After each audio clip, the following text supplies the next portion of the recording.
It all starts in a simple room with a computer and an empty chair. Our protagonist had only passed out after playing a game while drinking a beer, but when he woke up, he was no longer in his room. Instead, he found himself inside the game world. Soon, a girl with white hair warns him that stronger demons are coming. Katham, our hero, doesn't flinch and is already preparing to take them all down. He rockets forward toward the horde of monsters. Upon arrival, the first demon doesn't stand a chance and is immediately attacked. However, it wasn't just one. Several others appear to join the fight. But Katham remains undaunted and unleashes a devastating attack. The strike is so powerful that it tears apart multiple enemies at once. The monsters' lifeless bodies fall to the ground one after another.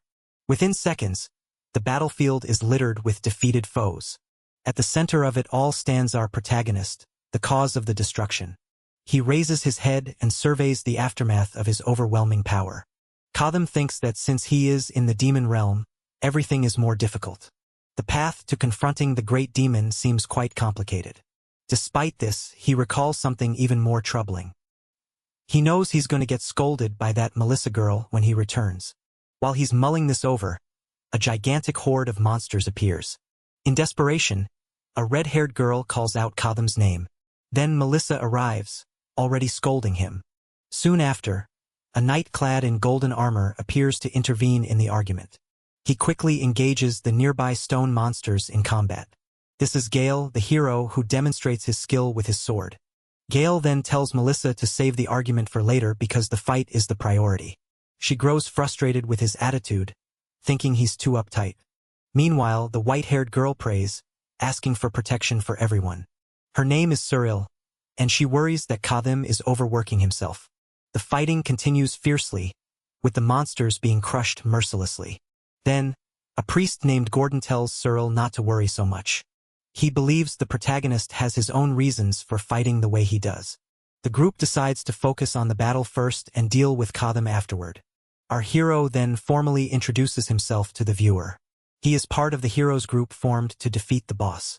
Moreover, he is a great warrior of Atala, the god of battle. But our protagonist hides a secret that no one suspects. Deep down, he's just an ordinary guy transported into the game. The story is quite cliché. A hero gathering friends to save the world. Their ultimate goal is to defeat the fearsome great demon.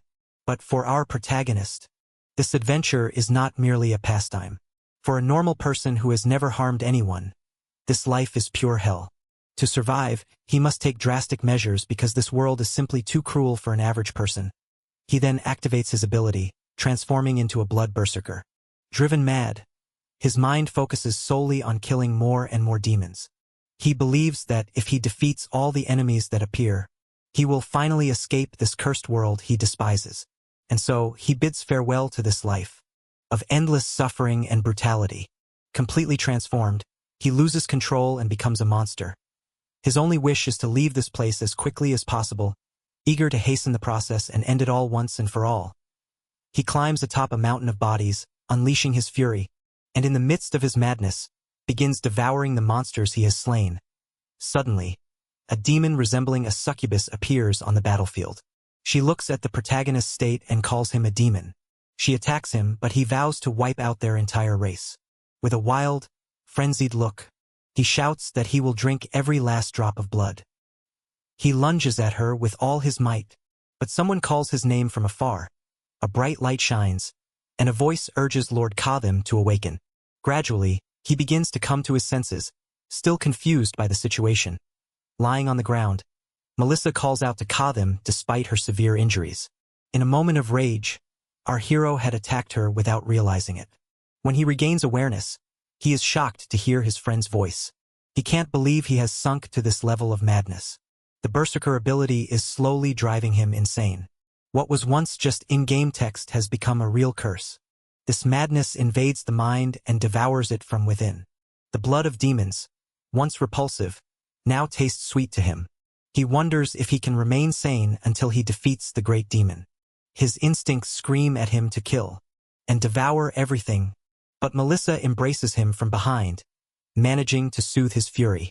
Though injured, she insists she's fine and that it's not his fault. Katham apologizes, and she tells him that now it's their turn to protect him. Their other teammates approach, worried about the situation. Cyril and Gordon pledge to help our hero fight the madness. Gordon even threatens to strike Kotham if he loses control again. Then the hero Gale asks if everyone has finished resting. If they've caught their breath, it's time to move forward. He extends his hand to Kotham, saying they need to save the world together. Our protagonist accepts the help and reaffirms his bond with the group. Thus, they continue their journey with exhausted bodies and minds, until they finally reach the boss, and Gale shouts our hero's name. Kotham then lunges at the great demon for the final blow.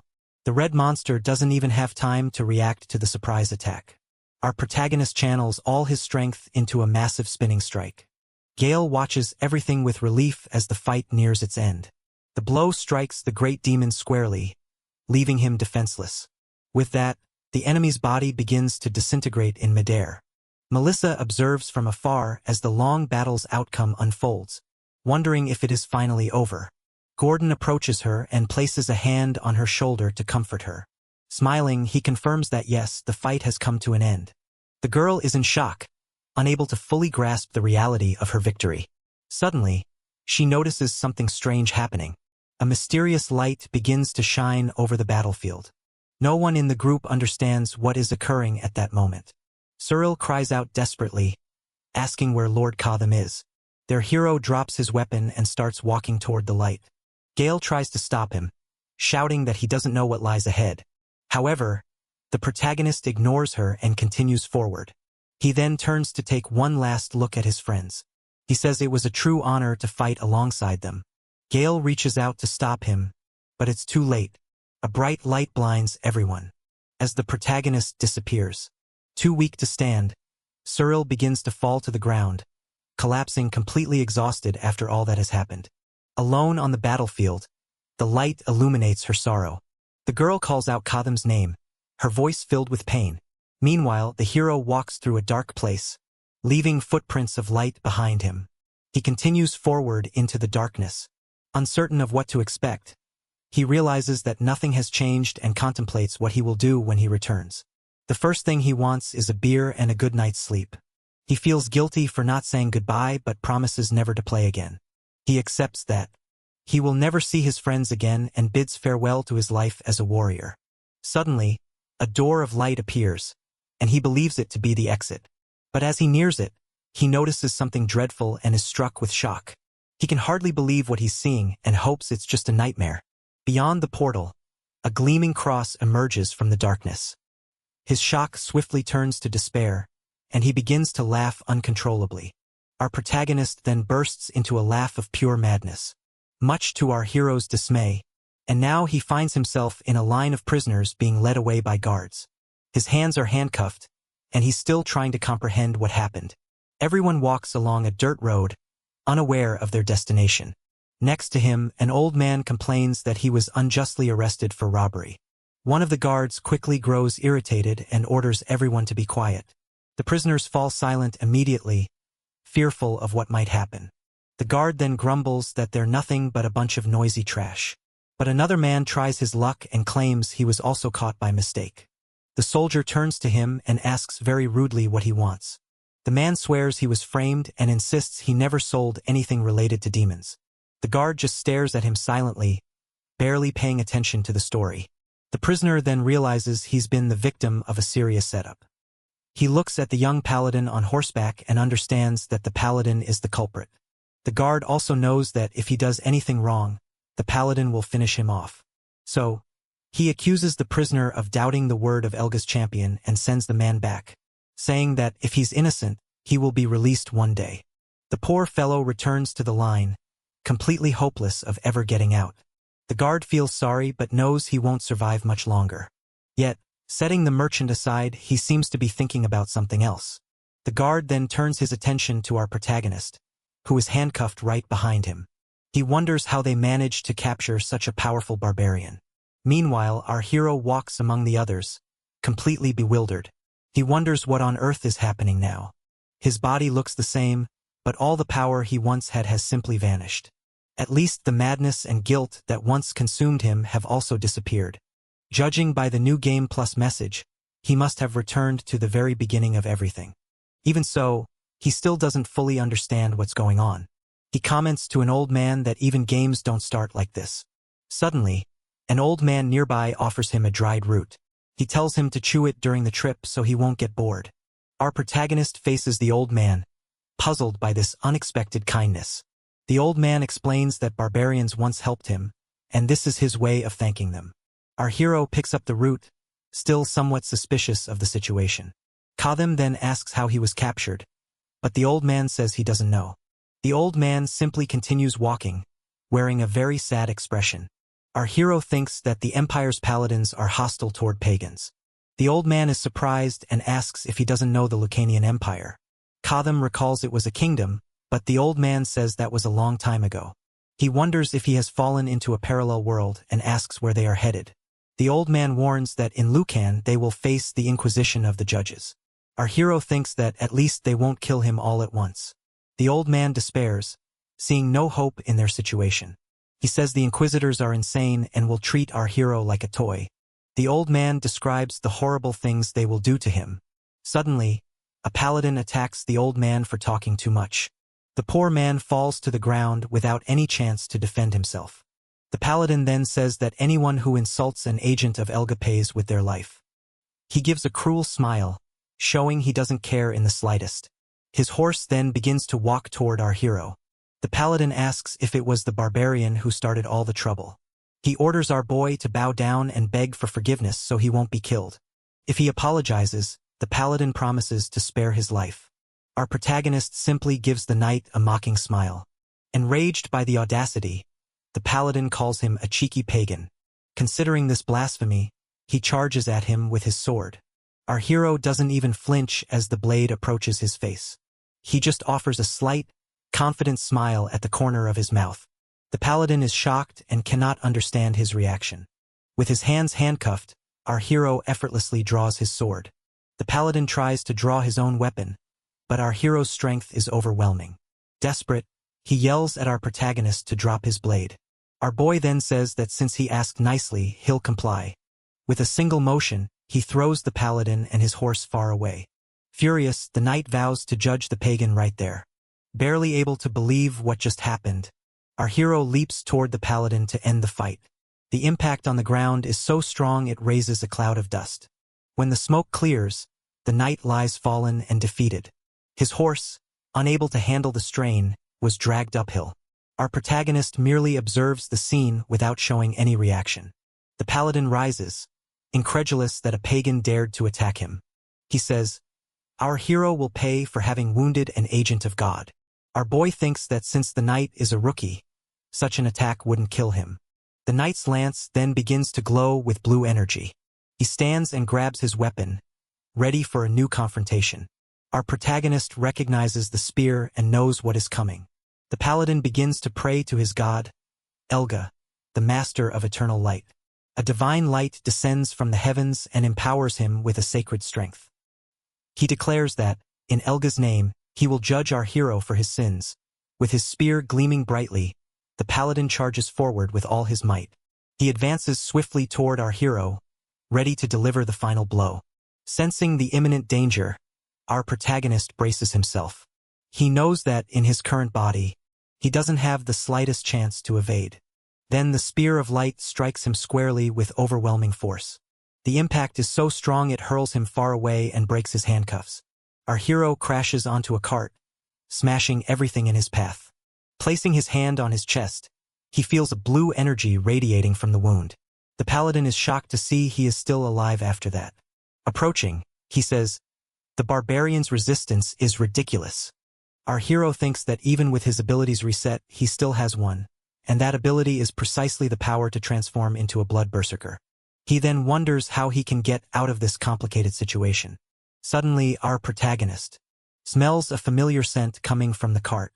The paladin continues walking toward him, oblivious to everything. He says he recognizes the barbarian's strength but insists the fight ends here, commanding our hero to accept Elga's forgiveness through death. Then the knight is shocked to smell the same strange odor. Covering his nose, he wonders where that horrible stench is coming from. Our protagonist gives a sinister little laugh to the paladin. Confused, the paladin asks if our hero has finally gone mad. Our boy replies that the god Elga seems to have chosen him as her new agent.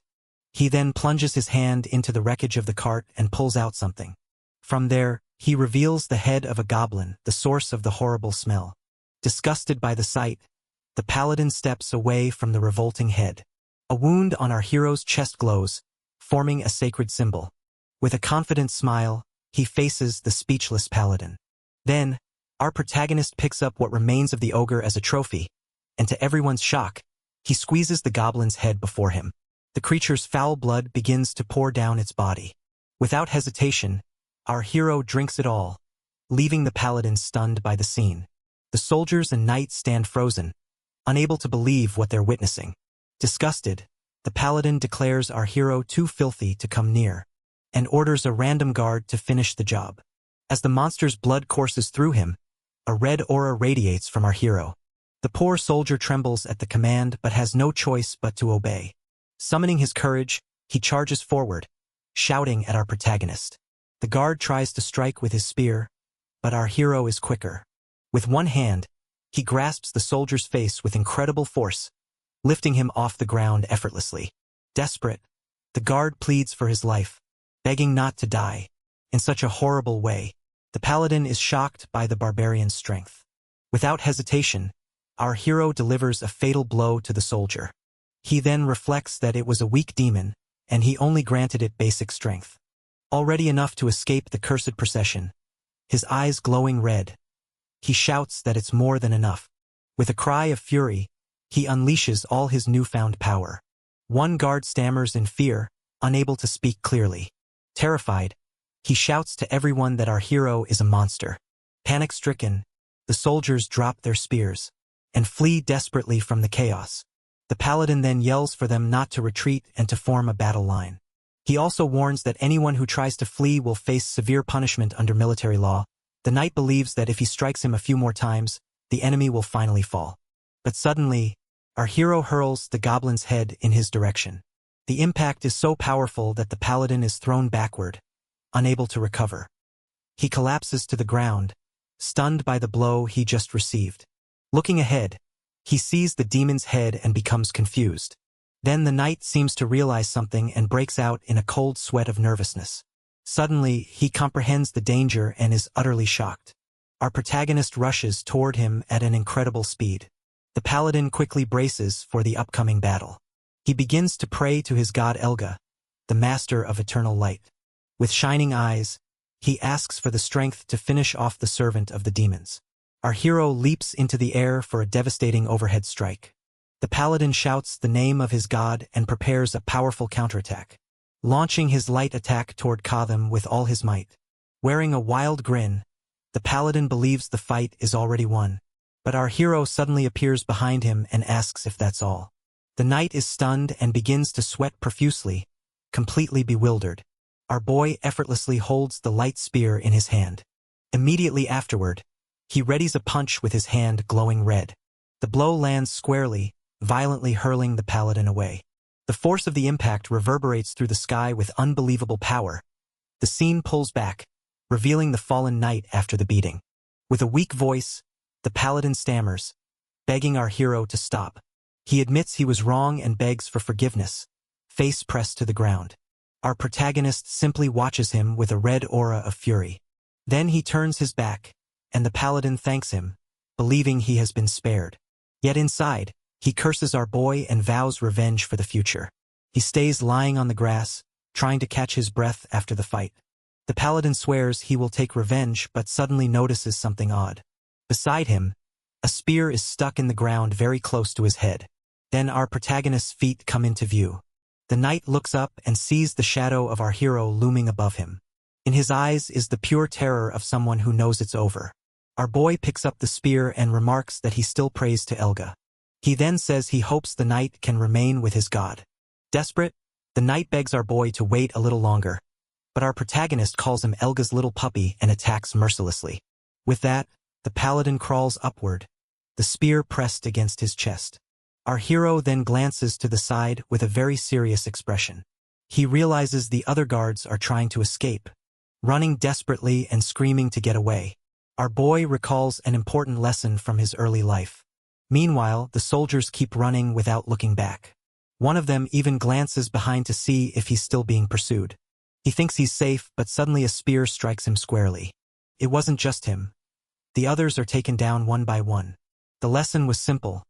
Never leave any loose ends. But one last guard manages to hide in the middle of a bush. The poor man trembles with fear, covering his mouth to avoid making any noise. However, our protagonist already knows he's there and gives a small smile. He then grabs a spear and hurls it with incredible force. The weapon flies like a rocket toward the hiding soldier, striking him squarely. After finishing off everyone, our hero calls for a brother. The old man who gave the root to our hero praises him for defeating the paladin. He then asks our boy to remove his handcuffs but is met with a punch. The other prisoners are completely shocked by the scene. Our hero then launches a direct attack on the old man. Seeing this, the other unfortunate souls begin to flee in desperation. But our protagonist leaps onto them and repeats his harsh lesson. One of their faces reveals the pure terror of someone who knows death is imminent. In desperation, one prisoner asks why our hero is doing this. But Kadam pays no attention and readies his spear with a cold, determined expression. He mercilessly finishes off the poor wretch. Our protagonist then falls silent, watching the aftermath of his actions. The field is now strewn with bodies due to his decision to leave no witnesses. He reasons that if he spared the prisoners, they would spread word of what happened. In the worst-case scenario, an elite paladin might be sent to hunt him down. Thus, he concludes he cannot afford to take such a risk. Meanwhile, the last remaining prisoner cries out, calling him a pagan. Terrified, the man cowers among the bushes. Unsure of what to do, our hero approaches, causing the poor fellow to scream in sheer terror. Kadam warns him that he is the last one left to be eliminated. The prisoner still tries to argue, shouting that he is completely innocent. However, our protagonist tightens his grip on the weapon, ignoring the pleas. The man trembles on the ground, knowing his end is near. He begs for his life once more, insisting he did nothing wrong. Our boy then coldly asks why he should spare him. The man explains he has a wife and children and that he was captured by mistake. Seeing that nothing else works, he shouts out asking if our hero needs a guide. Intrigued by the offer, our hero asks what he means by a guide. The man claims to be a merchant familiar with the region, and our hero decides to test him. Kadam then questions him about Lucania, which in his memory was just a kingdom. The merchant is utterly confused by our protagonist's question. He assumes that since the hero is a barbarian, he must come from a very distant land.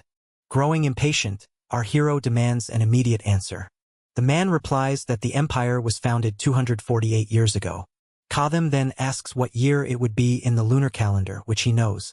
The merchant explains that this ancient calendar is already over 1,130 years old. Our protagonist is stunned to realize the calendar he once used has become history. He then asks about the continent, the eldest church, and the demon kingdom. The man explains that Lucania once unified everything but is now divided into 3 parts. The church has grown stronger, and no one who ventured into the demonic realm ever returned alive. Our hero is shocked to hear that no one has come back from there. He then mentions the names Gale and Melissa, his former companions, as well as Gordon and Cyril, other friends from his group of heroes. Our protagonist asks if the merchant has ever heard of any of them. The merchant says these names are completely new to him, but suddenly he pauses and seems to recognize Melissa's name. Our hero notices this change and fixes a sharp gaze on the man. The merchant tries to recall the name Melissa but appears confused about its pronunciation. Our hero finds it strange that these heroes have been forgotten so thoroughly. He begins to doubt whether this world is truly a continuation of his own. Kadam then asks why the demons invaded the continent. The man says there are several theories, but no one knows the truth. One theory speaks of the arrival of a great evil that will destroy everything, but the man believes the truth lies with the king who lives above the clouds. Our protagonist simply stares at the man, absorbing this new information. Then he drops his spear to the ground, making an important decision. The merchant breathes a sigh of relief and watches as our hero turns to leave. Kadam then begins to walk alone across the vast green field. He concludes that he is 300 years beyond his original journey. Our boy recalls how he was expelled from his original world, and now all the knowledge he once had is centuries out of date. His former companions, whom he left behind, no longer exist. With a sorrowful expression, He realizes that everyone has turned to dust in this new era. He wonders if it's worth living by repeating the same massacres. He no longer wants to drink demon blood to suppress his madness. And there's no guarantee he'll return home even if he finishes the game again. With his eyes closed, he seems to be making a decision about his future. Then, our hero takes the spear and breaks it in half effortlessly. The merchant is utterly confused, unable to understand his behavior. He then points the sharp end of the spear at his own neck. With the weapon in place, our boy prepares to end it all there. Desperate, the merchant asks what he's trying to do now. Our hero thinks that if he continues the journey, he will have many regrets. So he presses the spear against himself with all his strength. He only hopes that afterward, there won't be a game over screen with no way out. Then he begins to pierce himself with the sharp point of the broken spear. The weapon slowly enters his neck as he closes his eyes. Suddenly, he remembers Melissa talking about creating a tower of wizards. With wide eyes, he stops the attack at the last second. Katham then asks if the man actually heard Melissa's name. The merchant says the name of the first mistress of the tower was similar to that. Our hero asks where the tower is located, and the man answers immediately. He explains that the trip there would take at least 2 months. Our protagonist remains silent, contemplating what he has just learned. He thinks that, because of this, he can no longer take his own life now. Katham then tells the man to guide him, but the merchant complains about his family. Our boy stares at him intently, knowing he can't afford to waste any time on the journey. As payment, our hero offers the most precious thing he can give. He then declares that the payment will be the merchant's life, which terrifies him. Katham instructs him to find the key, free himself, and gather his belongings so they can leave. While the man prepares, our hero searches the wreckage for a weapon. He finds a sword and says that with his skill, it will look quite decent. Our boy thinks the paladin's spear was better, but he can't use it. He then laments not having brought the axe from his previous life. Now free and with his backpack, the merchant wonders what our hero is doing. He soon sees Katham filling a canteen with the blood of a dead monster. Our protagonist ties the canteen to his waist along with the sword. Ready for the journey, he announces that they are about to depart. And so, the two begin their long walk toward the wizard's tower. Meanwhile, at the site of the massacre, the paladin's body lies abandoned. Ravens with red eyes begin to gather for the feast. Days later, a group of horsemen arrives and finds Linton's body. A soldier reports that everyone has been killed and asks the leader what to do. The commander, a paladin named Lady Helia, faces the scene. She surveys the massacre site with a very serious expression. Her eyes close briefly as she assesses the situation. Then, with her hands on her hips, she stares down at the paladin's body on the ground. Lady Helia's face fills with fury when she sees what has happened to her companion. Night falls, and the moon shines brightly in the dark sky. Far away, our hero and the merchant camp near a forest. The embers of the campfire burn slowly in the center of the camp.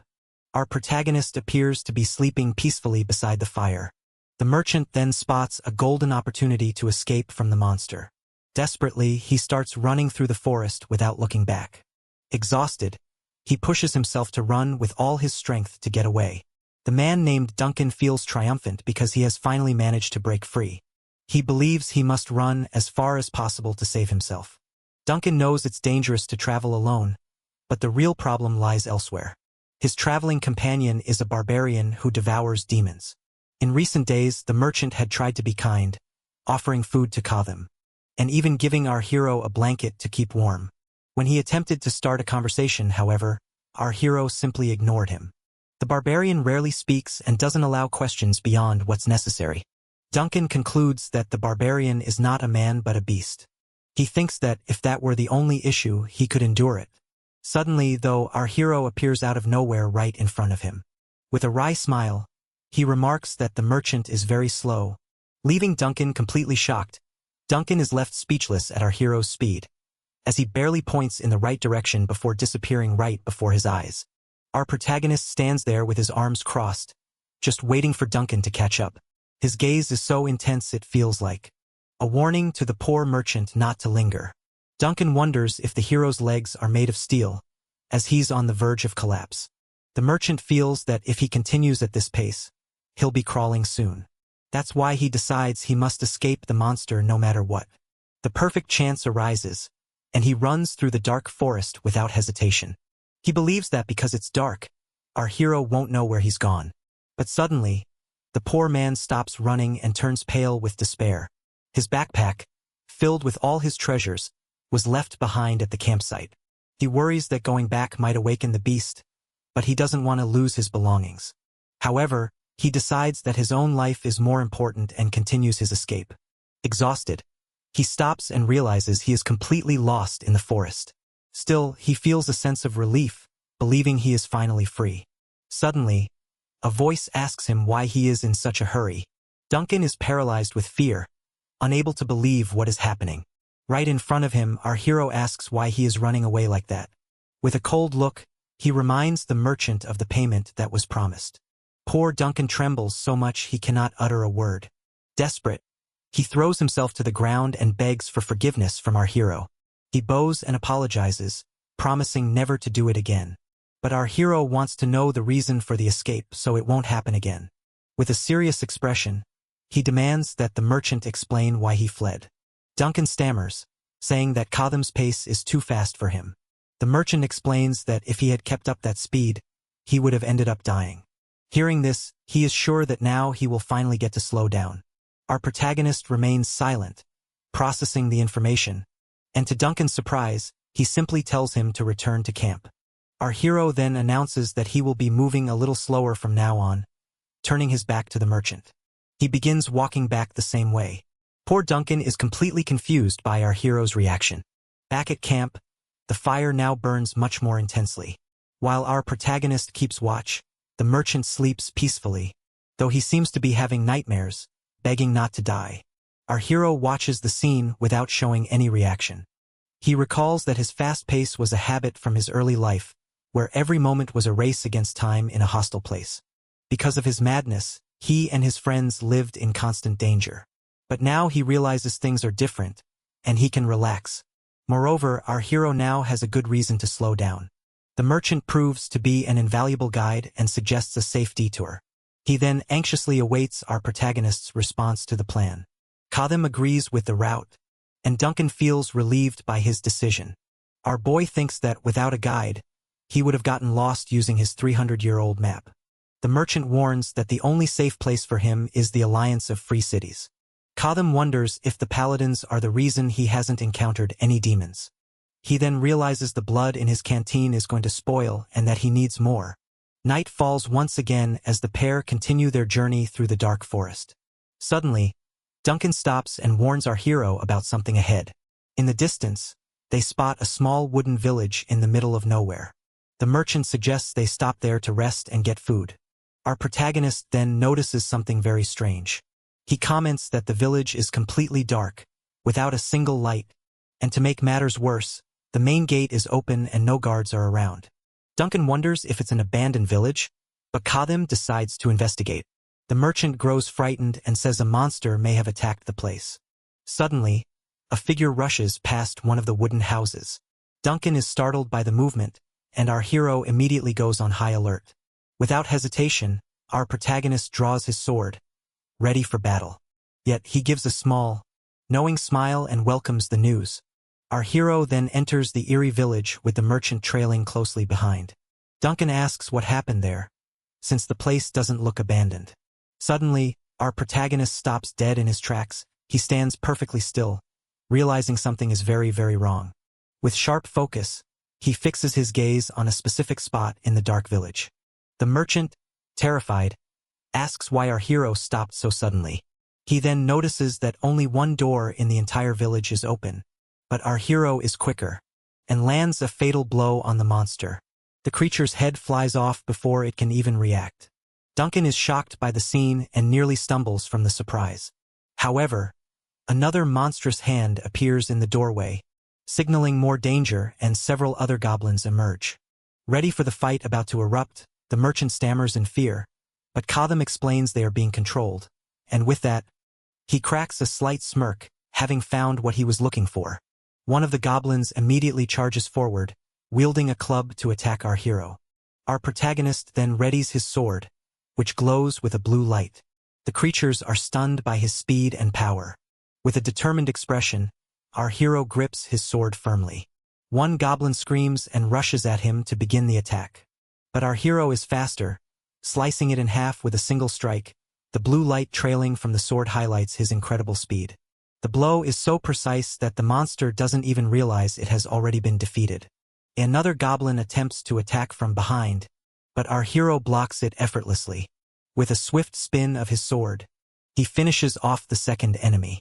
The monster falls lifeless to the ground, the blade embedded in its chest. The goblin can't believe it was defeated so easily by a human. With a cry of pain, it is finished off and drops dead alongside the others. Our hero then drives his sword into the last goblin still standing.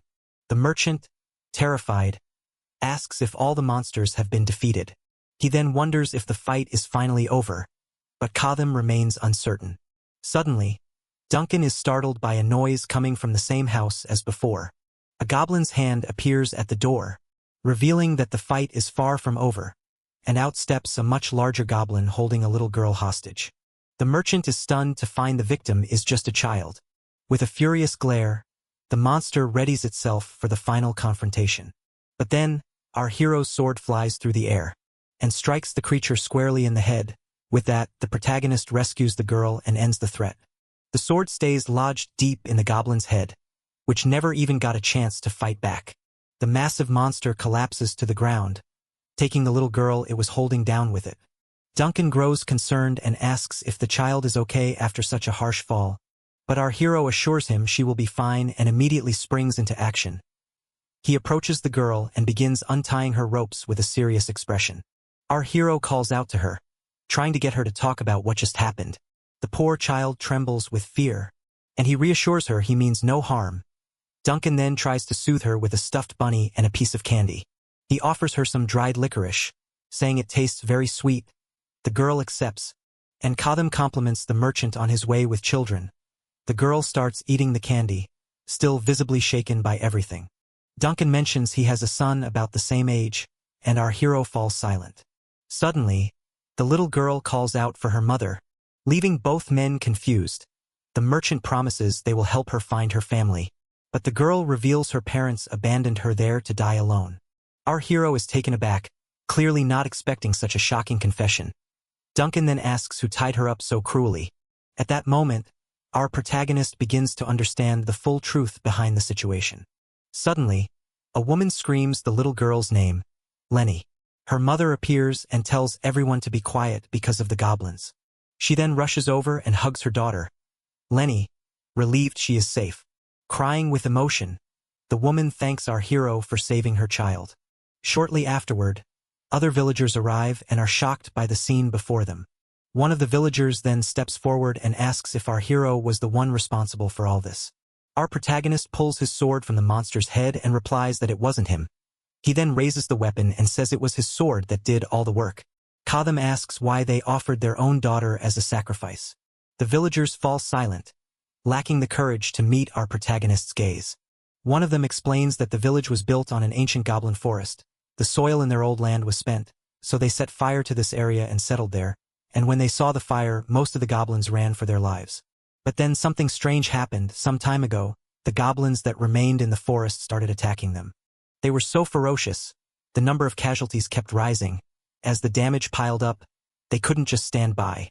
They gathered the able-bodied men of the village to exterminate the goblins. But there, they saw it. They didn't have enough strength to face that demon and its goblins.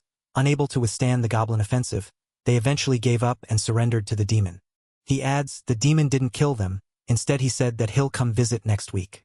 And from each household, they must offer the most useless child as a sacrifice. The merchant, shocked, asked if the other kids were already gone, accusing them for being insane, and how could they do that to their own children. The man coldly replied, who would they sacrifice then? Their gown sons, or their daughters that about to be married? The merchant, angry, replied that they could have left the land. The man questioned him, if he thinks that finding another settlement is easy, that they already plan-read their crops.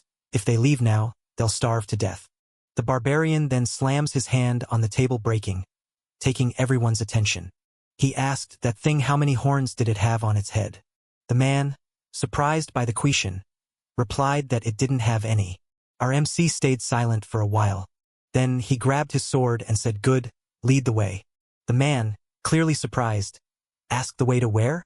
The barbarian, with a confident look, asked, where do you think? He adds, to the demon's lair. When the man said that the demon has no horns, our MC think that, since it has no horns, it's a lesser demon, it has no features that distinguish it from other demons, he wonders if it's a primordial type? Then it shouldn't be too difficult to handle. Later, while they're walking towards the cave, the man suddenly speaks, apologizing to our MC for not having anything to offer as payment, as the whole village is barely scraping by. The barbarian said that he's doing it because he need to, so he doesn't have to give him anything. The man then taunts him and called him mercenary. Our protagonist, holding an axe, said he'll take it instead because he only has one weapon, and the man has no problem with it. The group then arrives at the entrance of the demon's dark cave. Our hero stands silently, studying the place before stepping inside. Frightened, the villagers say they're going back to protect the village. Duncan is outraged and asks if they only came to show the way, but Kotham says cowards only get in the way and tells only the merchant to accompany him, as he need a torchbearer to provide light while he fights the demon. Poor Duncan is shocked, as this was not what he expected, and so the two of them enter the dark cave with our hero leading the way. Duncan then asks why he didn't reprimand the cowardly villagers. Our protagonist asks if he has ever seen a live demon. The merchant stammers, saying no, he's only seen some bodies on the black market.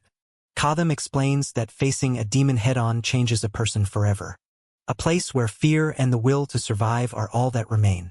But Duncan still feels it's wrong, since even animals protect their young. Our hero says that to survive, sometimes you have to do terrible things. The merchant counters that for the children, it's as if the world has abandoned them. He wonders what the point of living is without any decency.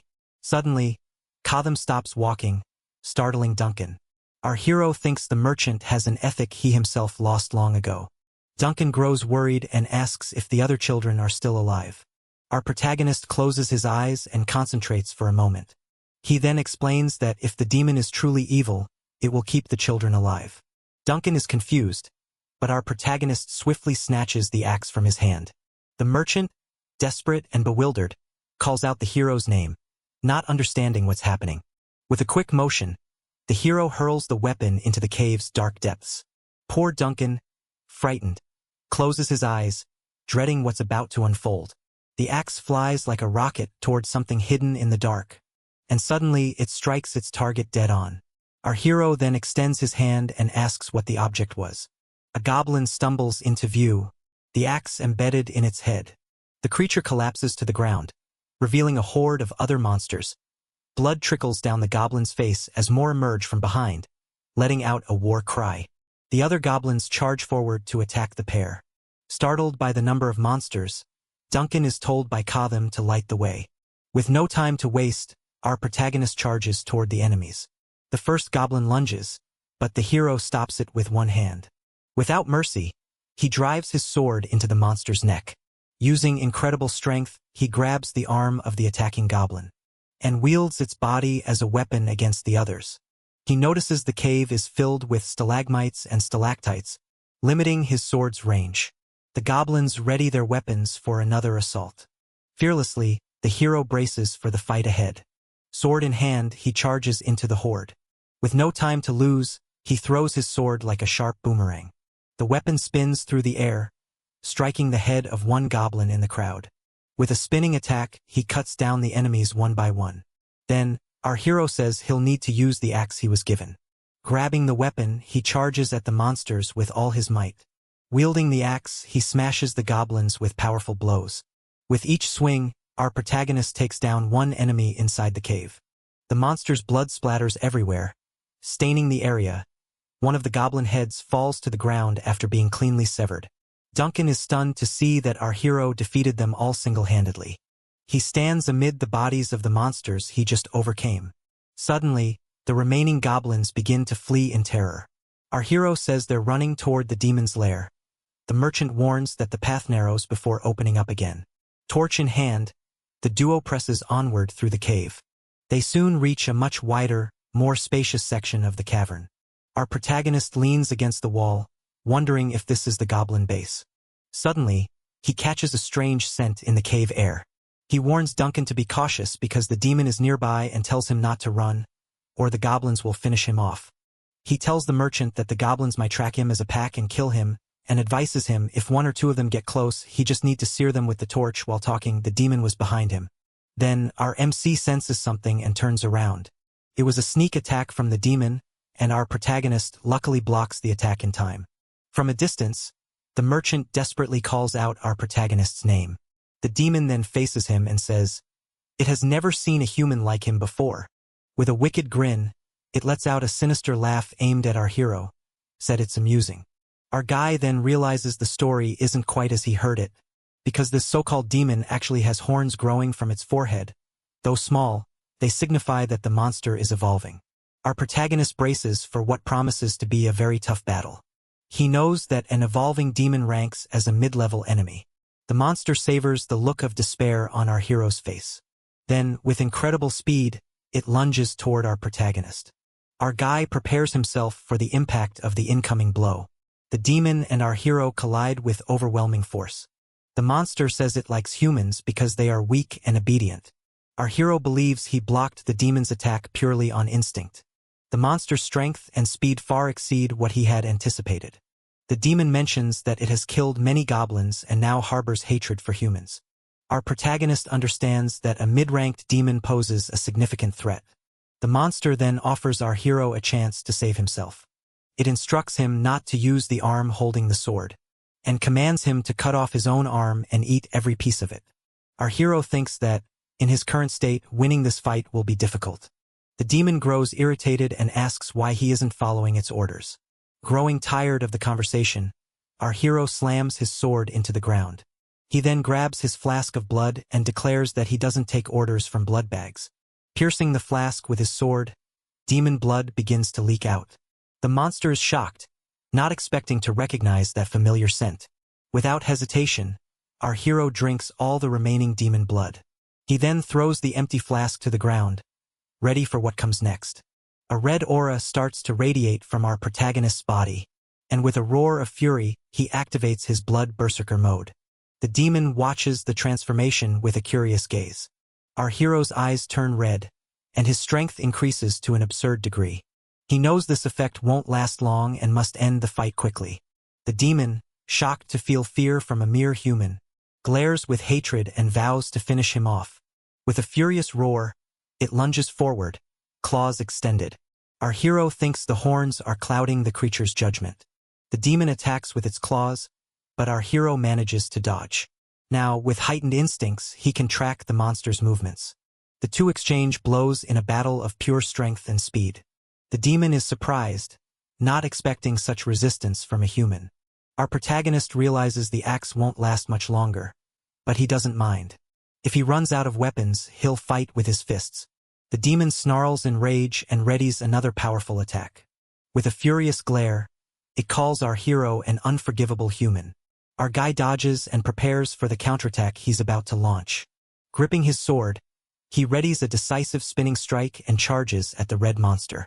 The demon tries to defend itself, but the sword strikes squarely in its face.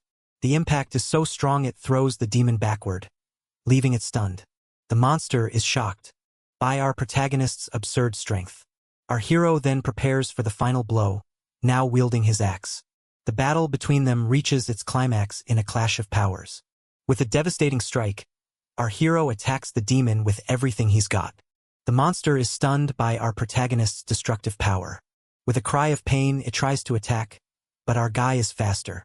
He grabs the demon's claw before it can land a full hit, though the monster manages to graze his chest. The demon is thrown backward by the force of the blow. Our hero prepares for another strike, his weapon glowing brightly. The monster tries to defend itself but can't stop the attack. With a spinning motion, our protagonist unleashes his full power. With a determined look, he readies the final blow of the fight.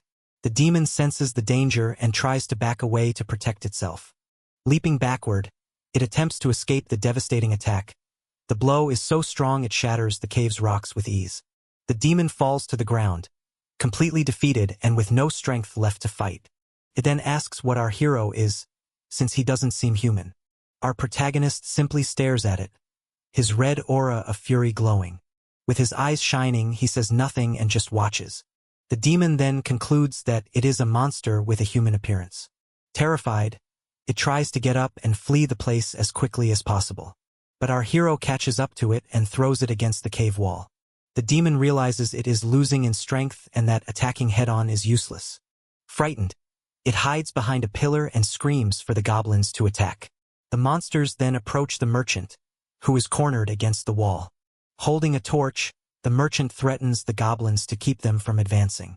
The torch's flame illuminates the cave and holds the creatures at bay, causing them to retreat in fear. The demon then thinks that if the torch goes out, it can attack with full force.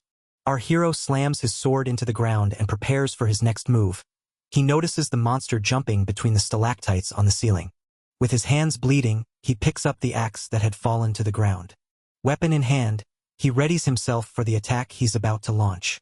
Our protagonist says things are not going to go the way the demon wants. He then realizes that if he throws the weapon, the demon will just dodge it because the creature is too fast, and he won't be able to hit it midair. With a determined look, he comes up with an idea to solve this problem. Grabbing the axe, he prepares for a different kind of attack.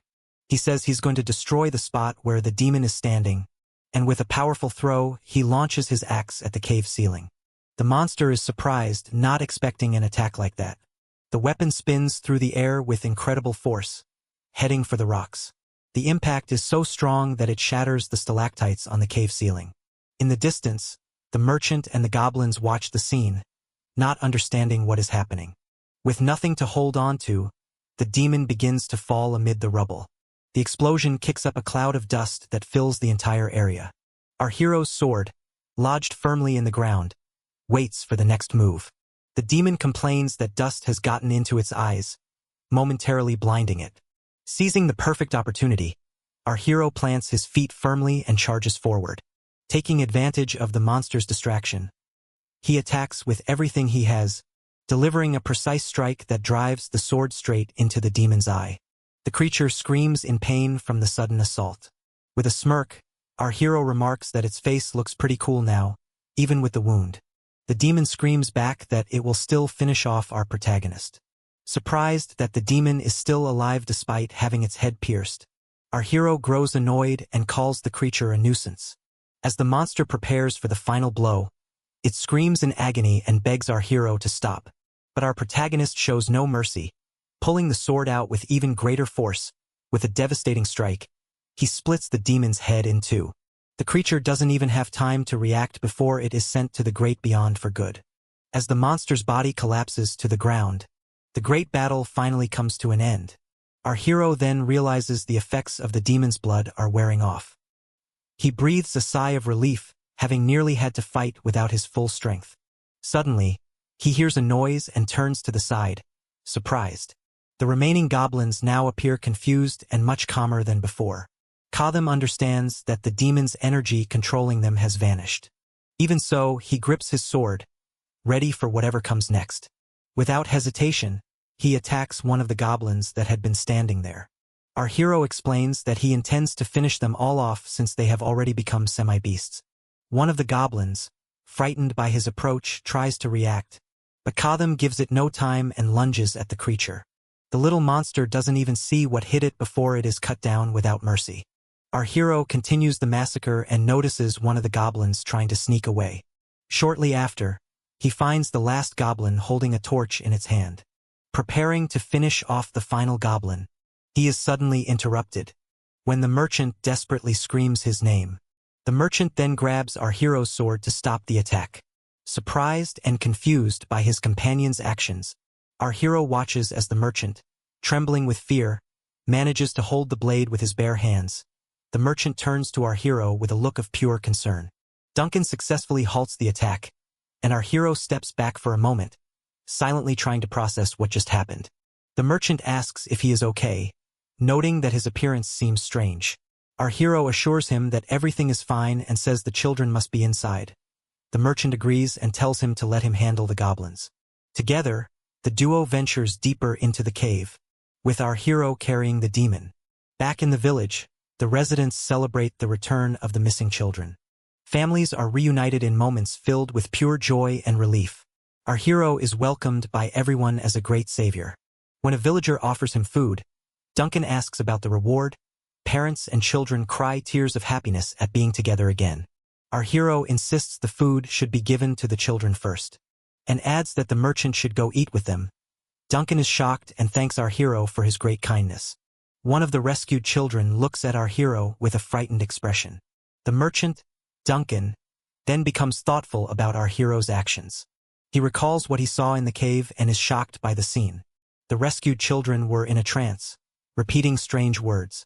Our hero explains that they had suffered constant brainwashing. They make them repeat it endlessly until their mind are broken. One child kept repeating endlessly about the ruin and death of humanity. Moreover, she called herself the most useless child in the entire world. The brainwashing was so intense that not even a priest could resist it. Katham explains that the fact their parents abandoned them was deeply ingrained in their minds, and they will never be able to grow up normally. Duncan is horrified and asks why a demon would do something so cruel. Our protagonist replies that it's simply their nature, they feed on despair. The merchant is left speechless as he grasps the harshness of the situation. He finally understands why a less cruel demon might have just ended the children's lives outright. But he still wonders if their parents repent for their sins and take care of the children with all their heart. Couldn't they recover somehow? He comes up with a saying that sincerity can move heaven. Our hero says it's not entirely impossible, but doubts that parents who abandoned them once would be able to save them now. Duncan becomes heartbroken over the tragic reality those children face. Back in the present, our hero is already leaving the village with the demon on his back. Duncan shouts after him, asking why he's leaving so abruptly and suggests he should rest, adding that his injuries haven't fully healed yet. Katham responds that witnesses have already appeared, and taking out a paladin is something the Empire won't overlook. The merchant recalls that a barbarian once took down one of Elga's paladins. Because of that, our hero remarks, if they're not lucky, they're already being followed. Meanwhile, at the massacre site, crows circle above a female paladin and her soldiers. The group's commander stares seriously at the crime scene. Before departing, our hero uses a dagger to drain the demon's blood, making a cut on the creature's neck to gather what he needs.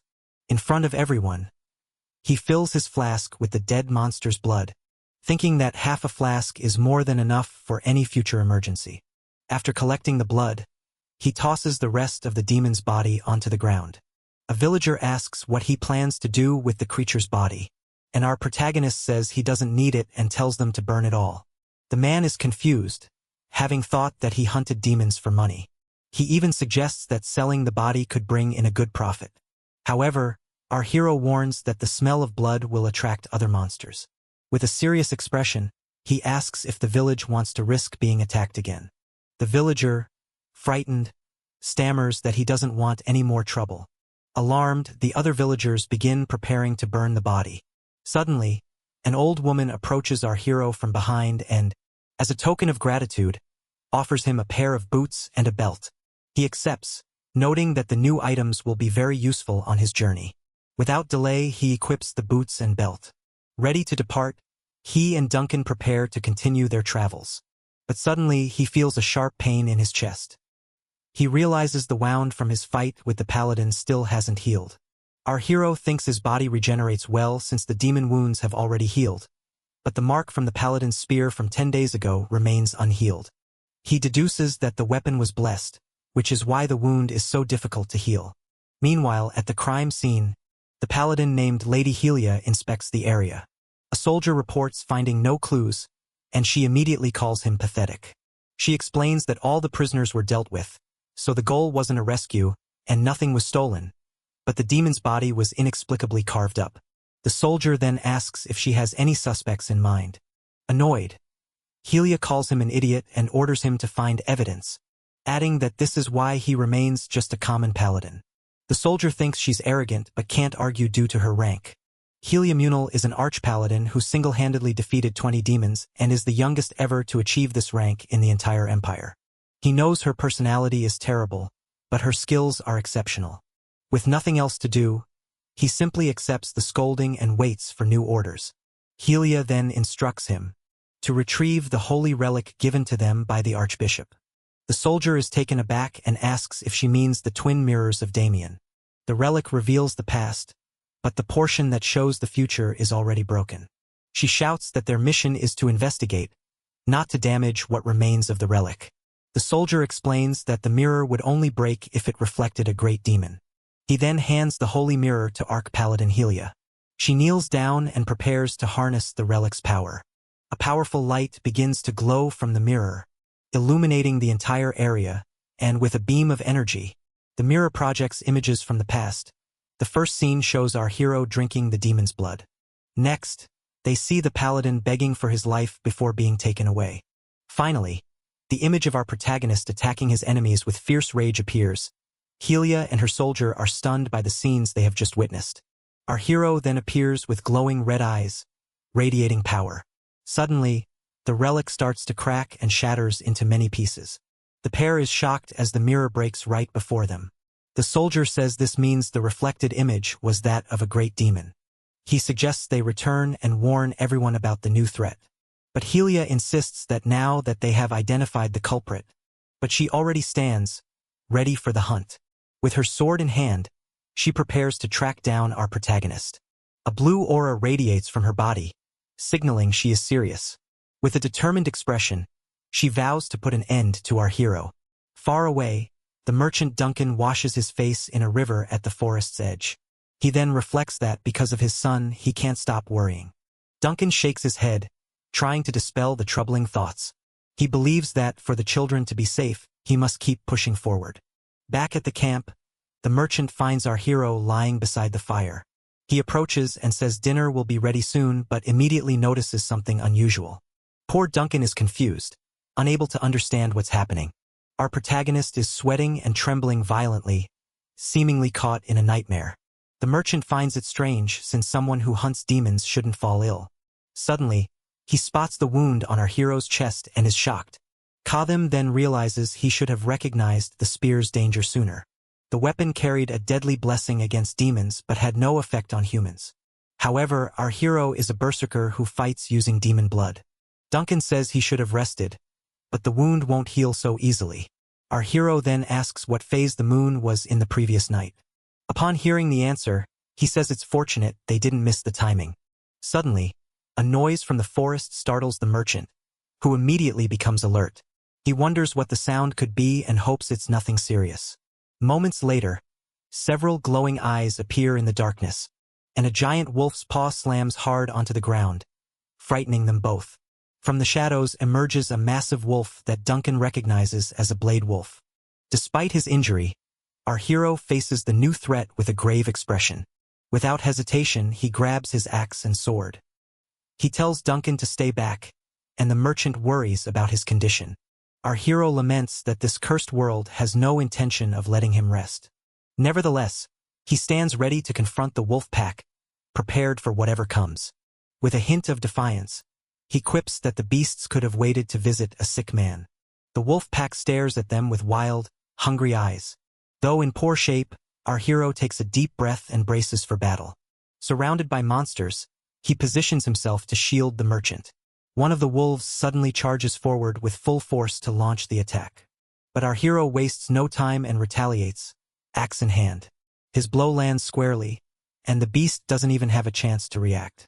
The creature is thrown far by the impact, putting the others on high alert. He then notices his vision is blurry, making it hard to aim properly. Seizing the opportunity, two other wolves rush toward him. Our hero quickly grabs his sword, ready for the next round. One wolf bites his arm, but he ignores the pain and mercilessly attacks the other. Despite being at a disadvantage, he fights with everything he has. With no other option, he lands a punch right in the middle of a wolf's face. Then he grabs the beast by its mouth and immobilizes it with his incredible strength. With a grunt of effort, he prepares to use the wolf as a weapon. Determined, he focuses on ending the fight quickly. In a swift motion, he hurls the wolf against the rest of the pack. The beast he throws hits one of its companions squarely on the way. After the attack, he looks back with a very tired expression. In the confusion, another wolf is taken out. Even exhausted, our hero remains standing, surrounded by the remaining wolves. But the pack isn't intimidated and prepares to attack again. He realizes the beasts are smart and that he won't last much longer. Suddenly, he turns and yells for someone to stay back. It's the merchant Duncan, trying to scare off the wolves with makeshift torches. With no choice, our hero decides to drink the demon blood, even though it's poison. The beasts sense what he's doing and immediately become alert. Then, without hesitation, he tips the flask and drinks the dark liquid. Right after, he throws the empty flask to the ground with great force. A red aura envelopes him as he prepares for the real fight. Sensing the danger, the walls begin to retreat, afraid of his power. His eyes blaze with an intense red, revealing his overwhelming fury. With astonishing speed, he lunges at the first wolf he spots. Meanwhile, Duncan struggles to fend off the other beasts using fire. However, one wolf ignores the flames and charges straight at the terrified merchant, who is completely at a loss, just in time. Our hero's sword strikes down the beast before it can reach Duncan. Now transformed, he launches a brutal assault on the entire pack. He believes the Berserker's power grows stronger with each drop of blood he consumes. This time, he faces two enormous beasts with glowing red eyes. Our hero braces himself for the next attack, realizing that the demon's blood has enhanced his agility. He recalls the swift demon he fought before. Witnessing his newfound power, the remaining wolves begin to flee in terror. Duncan shouts that the beasts are retreating, but our protagonist senses something else is at play. Suddenly, a massive paw slams forcefully onto the ground, startling both men. Our hero stands firm while the merchant cowers behind him in fear. From the shadows, a giant white wolf with scars across its face emerges. Duncan warns that this beast is unusual and twice the size of the others. Our hero recognizes it as the pack leader, and to make matters worse, the effects of his power are already fading. He charges at the massive wolf, but the creature is incredibly strong. Our hero wonders what kind of power it possesses. The beast pins him down with its weight, and though he fights with all his might, the pressure is overwhelming. As a result, our protagonist begins coughing uncontrollably. He staggers backward, sharp pain piercing his chest. Duncan panics and rushes to his side, asking if he's all right. The merchant yells at him to wake up. The wolf is still right in front of them. The wound from the paladin's spear reopens, and he screams in agony. Duncan holds our hero tightly as the giant wolf prepares to strike. But Katham ignores the beast and looks up at the sky, leaving the merchant confused. Suddenly, our protagonist seems to realize something important. With a gleam in his eyes, he says the moment had finally arrived. The condition was a new moon night when the sky is completely dark. So our hero slams his sword into the ground and begins to concentrate. He starts to pray to Athala, the undefeated master of all weapons, asking that his thirst for battle be quenched with enemy blood. He then says he now discards his blood-stained name upon the blade. A very strong golden light begins to emanate from the sword in the ground. The big wolf is surprised and backs away for a moment from the intense glow. Duncan is also shocked and has no idea what is going on. A golden flame then engulfs the sword, and a question hangs in the air. Our hero remembers feeling this resonance in his first life and, with a determined look, reveals the sword's name is Mosquito. He then grips his weapon now filled with power. The fire on the blade grows even stronger and a red glow appears, forming a mysterious symbol right in the middle of the sword. This is his unique characteristic called He Who Discards the Name. The pack leader then lunges at Katham, and Duncan screams a warning to watch out before yanking his blade from the ground and slashing across the wolf's throat. The wolf lands, ready to start round 2. A status window appears, showing the special effect activating as a red mist begins to emanate from the blade. It's called Life Steal, and a small portion of his health has been restored. His wounds have also partially healed, with the large scar across his chest starting to fade. He says he can finally breathe again. The boss growls at him, bleeding from its neck, and he says it's not enough. They should go again. The rest of the fight isn't shown, only him driving his sword down through the top of the wolf's skull all the way through the bottom. Naturally, Life Steal activates once more, channeling health back to him until the scar is completely healed. He admits he didn't expect that to happen, but it turns out these guys showing up was a real blessing. He's also killed the rest of the wolves. They must have jumped him while he was fighting their leader. He looks at the sword, saying he can't read the ancient characters but guesses it probably translates to Mosquito. The Life Steal is a special effect that restores his health every time he damages an enemy. However, the weapon's grade is low, so its efficiency is poor. To fully recover from the state he was in, he'd have to slaughter dozens of monsters. And even then, it would be useless against enemies without blood, he sighs, saying this is enough for now. Being able to imbue a special effect without using any materials is a big advantage. Moreover, it's not a one-time thing. Once the conditions are met, he can obtain weapons with new special effects. Wanting too much from the start only leads to trouble, a lesson he's learned before. Duncan peers around a tree and asks if it's finally over. He walks forward slowly, looking at the pack leader and saying he's glad it's dead, noting the rest of the pack seem dead too. He recalls Kadam was clearly a wreck moments ago, and it would have been strange if he'd collapsed, but now he appears completely fine. He points out it's not just the wounds from the bites that have healed, but even the injury from the paladin is gone and asks how that happened. Kadam then wonders why Duncan didn't run. Duncan looks confused, and Kadam explains that when they faced the wolf pack, if Duncan had abandoned him while injured and fled, he would never have caught up to him. Duncan reflects and begins to realize Kadam is right, questioning why he didn't run. Kadam laughs it off, saying even if he had tried, the wolves would have hunted him down and turned him into a snack. Still, Duncan seems not to have fully given up on running away yet. Duncan insists that's not the case but wonders why he didn't consider running. He guesses he might have been so worried about Kadam's injury that nothing else crossed his mind. Kadam tells him to keep watch because he's exhausted and needs to sleep. Duncan replies with a firm, "Yes, sir." Kadam warns that if he's thinking about running while he sleeps, he'd better run to the ends of the earth so Kadam never finds him. And if he does, he'll pull his intestines out through his back and turn them into a rope. Duncan wonders if Kadam is joking or not but figures he probably means it, then sits by the campfire crying while Kadam rests. The next day, as they continue on, Kadam asks how long it will take.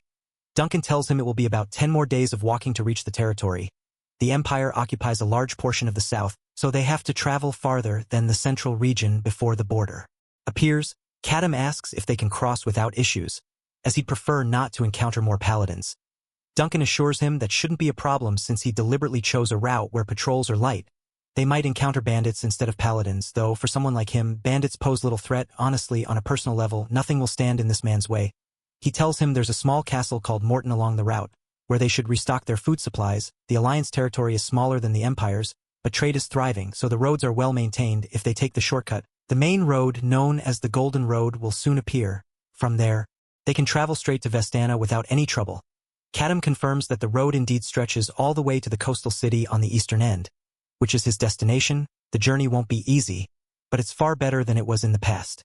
300 years ago, the eastern part of the continent was a battlefield where numerous small kingdoms, duchies, and city-states fought for dominance. People were naturally exclusive, and no one welcomed outsiders, especially not a giant barbarian whose potential for destruction was unknown. Melissa looked at him like he was a bug the first time she saw him. Too, it's understandable. For a girl mage who had lived her whole life as a scholar, a barbarian suddenly proposing they travel together must have seemed bizarre. She kept making notes about him in her book, speculating he might be half-ogre, that he might be trying to traffic her, and a host of other things. But he found it cute and wholesome, smiling as he recalled the memory. Duncan says that nowadays the Free City Alliance has become a place where people don't mind someone like him as much. He doesn't need to worry about it. Then he hears shouting up ahead. Looking forward, he sees two groups arguing. Kadam asks what it looks like to him. Duncan replies, "Judging by their clothes, they look like bandits." The people scolding them seem to be a different group. He isn't exactly sure what's going on. He says nothing good comes from getting involved and suggests they take a detour. As they do, one of the men spots them and points them out. Kadam says this is a pain as they all run over. He draws both weapons, ready for a fight while running in. He looks up just as one man's eyes start to glow golden. He pulls his hands back and he and his companion tell the others to watch. He tells them all that Aegon's raging horn will come, and they should try fighting with him now since he is herein. The flesh, when they see the other men running away, they start laughing at them. Kadam asks what the hell just happened. But they ignore him. He says he'll only ask once more. Wanting to know what happened, they apologize, thank him for helping, and again call him Aegon's raging horn. Kadam sighs, saying he's not whatever that is and has no intention of helping. They have a long way to go, so get lost. They look confused, asking if he's really not Aegon's raging horn. They exchange blank looks. Then they draw blades, asking who he is to suddenly appear and confuse them, and if he's a nobody, he should die. Duncan wonders if their heads are empty. The moment the men realize Kadam isn't the person they thought he was, their attitude shifts completely. Kadam watches their expressions change and immediately understands what they're trying to do. They have the numbers, so they think they've got the upper hand. One of them points past Kadam and notices someone hiding in the back. Who's that hiding in the back? A porter. Their eyes slide straight to Duncan's pack. That bag is ridiculously huge. You got something expensive in there? Then the bald man barks. Come here so I can see that bag. Duncan flinches as the man steps in, insisting, I won't eat you. I said come here. Kadam stays silent, staring down at them without reacting. The bald man clicks his tongue and points accusingly. Hey pal, you're making me sad acting like this, popping out of nowhere and confusing people like that. He claims that because of Kadam, they had to fight those guys without any reinforcements, and says Kadam should offer some financial compensation. Kadam doesn't answer, and the man smirks. You don't want me touching your pockets? Is that it? Then he suddenly proposes a solution. Kadam should go deal with the other group they saw earlier, while pretending to be Aegon's raging horn. The men nod among themselves, acting like it's a brilliant plan. They even coach him on what to say, proudly demonstrating it out loud. I am Aegon's raging horn. I am a super strong barbarian. The bald man laughs and tells him to just shout something like that every now and then while fighting, because then nobody will know if it's real or not anyway. And to make it even, he adds the real demand. They'll take Kadam's bag as payment. He tilts his head, grinning, and says if Kadam hadn't shown up, things wouldn't have gotten messed up, right? Then he doubles down with crude talk about responsibility. When Kadam continues to loom over him in silence, the bald man looks up and sneers. Don't tell me. You aren't actually a woman that look like you, right? He immediately pretends to backpedal. Then what should I do about being so rude? And finishes with a mocking excuse. It's his first time seeing a barbarian, so he doesn't know how to tell the males from the females. The men burst into laughter, mocking him openly. One of them sneers that he looks like he's about to cry, while another laughs and says he's been scared silent. Watching this, Duncan grows uneasy. Since Kadam isn't reacting at all, he realizes the situation is only getting worse. He wonders if Kadam is holding back to avoid getting tangled up with bandits. The bald man makes up his mind. He steps forward and declares that it's decided. Since they're partners now, they should at least introduce themselves. With a crooked grin, he asks for Kadam's name, calling him Barbarian Pal. Kadam finally responds. He says that he'll gladly tell them his name. In the next instant, his body moves. A flash of motion cuts through the air, and the bald man's head is cleanly severed. It hits the ground and rolls, his face frozen in confusion. For a moment, no one understands what just happened. Then panic erupts. One of the men screams in horror that his head was cut off. Another shouts that he's really dead. Duncan exhales shakily, thinking to himself that this is exactly what he expected would happen. Before anyone can recover, one of the remaining bandits lunges forward, enraged, yelling that Kadam has no idea who he just messed with and threatening that he won't leave alive. Kadam meets him head-on. As blades clash, he calmly speaks. He tells them his name is Kadam. The man freezes as Kadam's sword presses close, blood staining the blade. Kadam continues, his voice steady and cold. He declares himself the great warrior of Atala. A butterfly flutters down and lands quietly on the handle of the axe planted in the ground. A hand suddenly closes around the handle, sending the butterfly flying away. In the next instant, blood sprays across the dirt as another body collapses. The last of the bandits falls, and silence returns to the road. Kadam looks down at the axe in his hand and studies it calmly. He mutters that it's in bad shape, the edge is chipped, and the joint is loose and rattling. He shakes it once, listening to the sound, then decides it wasn't meant for combat in the first place. Still, it's held up well enough. He notes to himself that he should look for a proper axe once they stop by a castle. Behind him, the last one stands frozen, gasping for air. His hands tremble as he stares at the bodies scattered across the ground. In disbelief, he asks if they're really all dead. Kadam turns his head slightly, confirming it with a glance. Suddenly, the man panics. A sharp cry escapes his mouth as he spins around and tries to run. His foot slips, and he crashes face first into the dirt, groaning in pain. Kadam steps forward calmly and speaks without emotion. He tells the man it's good. He no longer has to worry about spraining his ankles. He adds that he also no longer needs to pull his axe out again. He then warns him plainly.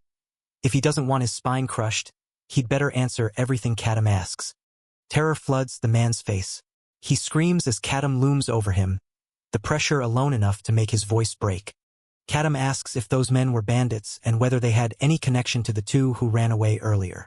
He then asks another question, who exactly Aegon's raging horn is. The bandit freezes, swallowing hard. Duncan steps closer. He explains that Aegon is a city located in the center of the continent. He continues, Agon belongs to the Alliance. As he speaks, Kadam's eyes narrow slightly in surprise. Duncan explains that Agon has the largest arena on the entire continent, a place flooded with mercenaries, gladiators, and wanderers chasing wealth and honor. In his mind, the image of a massive arena rises, filled with roaring crowds. He then adds that Agon's Raging Horn is a legendary barbarian mercenary who has won the championship there multiple times. Kadam processes the explanation in silence. He asks himself whether those men really mistook him for that person. After a brief pause, Duncan answers his question, yes, probably. Duncan hesitates and adds that something about it feels strange. Someone that famous wouldn't be so inaccessible that even the chairman of a major city couldn't meet him. Even if he had already made his fortune, there'd be no reason for him to come all the way out to a place like this. The man on the ground suddenly blurts out in panic that their boss is from the arena. He shouts that their boss said they'd been best friends with Agon's Raging Horn since back then. He insists that if their boss had asked for help, that man would have dropped everything and come running immediately. Clenching his teeth, he yells that they just need to wait until Agon's Raging Horn shows up. Kadam stepping harder on him, while he's declaring that they're dead meat. The bandit grimaces and mutters that this must all be because of the Black Hammer gang. He explains that this area used to be the territory of the Blood Cave gang, but one day they were overwhelmed by sheer numbers. That's why their boss spread the story about Agon's Raging Horn, asking for his help. Duncan turns toward the bandit and says plainly that he's been completely scammed. The man on the ground freezes, confused, and mutters in disbelief. Duncan points out that if they were truly close friends with Agon's Raging Horn, he'd never let them rot as bandits in a place like this. He could have just thrown a few gold bars at them and helped them open a proper shop in a big city. Realization dawns on the bandit's face. His breathing grows erratic as he refuses to believe the truth. Kadam watches him calmly and thinks to himself that regardless of the circumstances, he killed several of their members, so they won't just let it slide. It's better to strike first than to be hunted down. And since they're bandits, he can take their supplies without any guilt. He grips the axe at his side, considering that if he can obtain a usable weapon while he's at it, even better. With his decision made, Kadam looks down at the trembling man and gives a clear order. He tells him to clean up the remnants, and then to lead the way to their hideout. The man on the ground looks up in panic, asking what Kadam means. He stammers that he can't do it, his voice shaking. Kadam steps down hard, and the pain tears a scream from the man's throat. Unable to endure it, he shouts that he understands and begs him to stop. Soon, they arrive at a cave hidden in the hillside, the hideout of the Blood Cave gang. Two men stand guard at the entrance beside a torch. Deeper inside, another chamber opens up, lit by firelight, where a man lounges on a crude throne carved from stone. The man straightens and introduces himself. He says his name is Graham, the leader of the Blood Cave gang. He boasts that he is as close as a brother to the famous Agon's Raging Horn, and that he made a name for himself in the prestigious arena of Agon. With fierce pride, he calls himself a proud and brave gladiator. Then his expression twists, and he snaps. He shouts that Agon's Raging Horn doesn't even know someone like him exists. Grabbing his head in frustration, he confesses the truth. He was nothing more than a mediocre gladiator who retired with a pathetic record of 1 win and 4 losses. Letting out a long sigh, Graham admits that he lied about sending a messenger because his subordinates kept pestering him. Even if he really had sent one, there was no way Agon's Raging Horn would have come. He mutters bitterly, wondering where everything went wrong. Staring downward, Graham says he only wanted to live simply. With those idiots he gathered, people who believed the lies he repeated again and again, scraping by through banditry in this remote area should have been enough. Graham's eyes burn with anger as he snarls that this is all because of the Black Hammer gang. He curses them, saying they should have been satisfied guarding the border instead of creeping into this area. In his bitterness, he mutters that if Agon's Raging Horn had really come to help him, there would have been nothing left for him to wish for. Just then, a voice echoes from the cave entrance, calling out that Agon's Raging Horn has arrived. Graham's mood instantly flips. He straightens up, excitement flashing across his face as he eagerly repeats the name, convinced that the legendary barbarian has finally shown up. He declares it outright. Agon's Raging Horn is here. Before anyone can react, one of his men screams for the boss to save him. Graham turns, confused, asking what he means by save. His question is cut short by a sudden scream echoing through the cave. From the darkness, a figure steps forward. Blood drips onto the stone floor as Kadam emerges, dragging a body behind him. The torchlight catches his broad frame, his scarred skin, and the unmistakable outline of a barbarian warrior advancing without hesitation. Graham stares in disbelief. His eyes widen as he takes in the sight. That barbarian attire, that overwhelming physique. His voice trembles as he wonders aloud if it's really him. Kadam lifts his axe slightly and finishes the thought for him. Agon's raging horn. Then, casually, he greets them and points his blade forward. He asks a single question, whether Graham is the boss. Graham can't answer. His mouth hangs open as he stares at the man standing before him. Finally, shaken to the core, he manages to whisper a single word, asking who this man really is. Kadam steps fully into the chamber, his back broad and scarred as torchlight flickers over him. He casually greets the man seated ahead of him and repeats the question, asking if he is the boss. Graham's thoughts race. He recalls having seen Agon's raging horn before. This guy in front of him isn't him. He wonders who he is.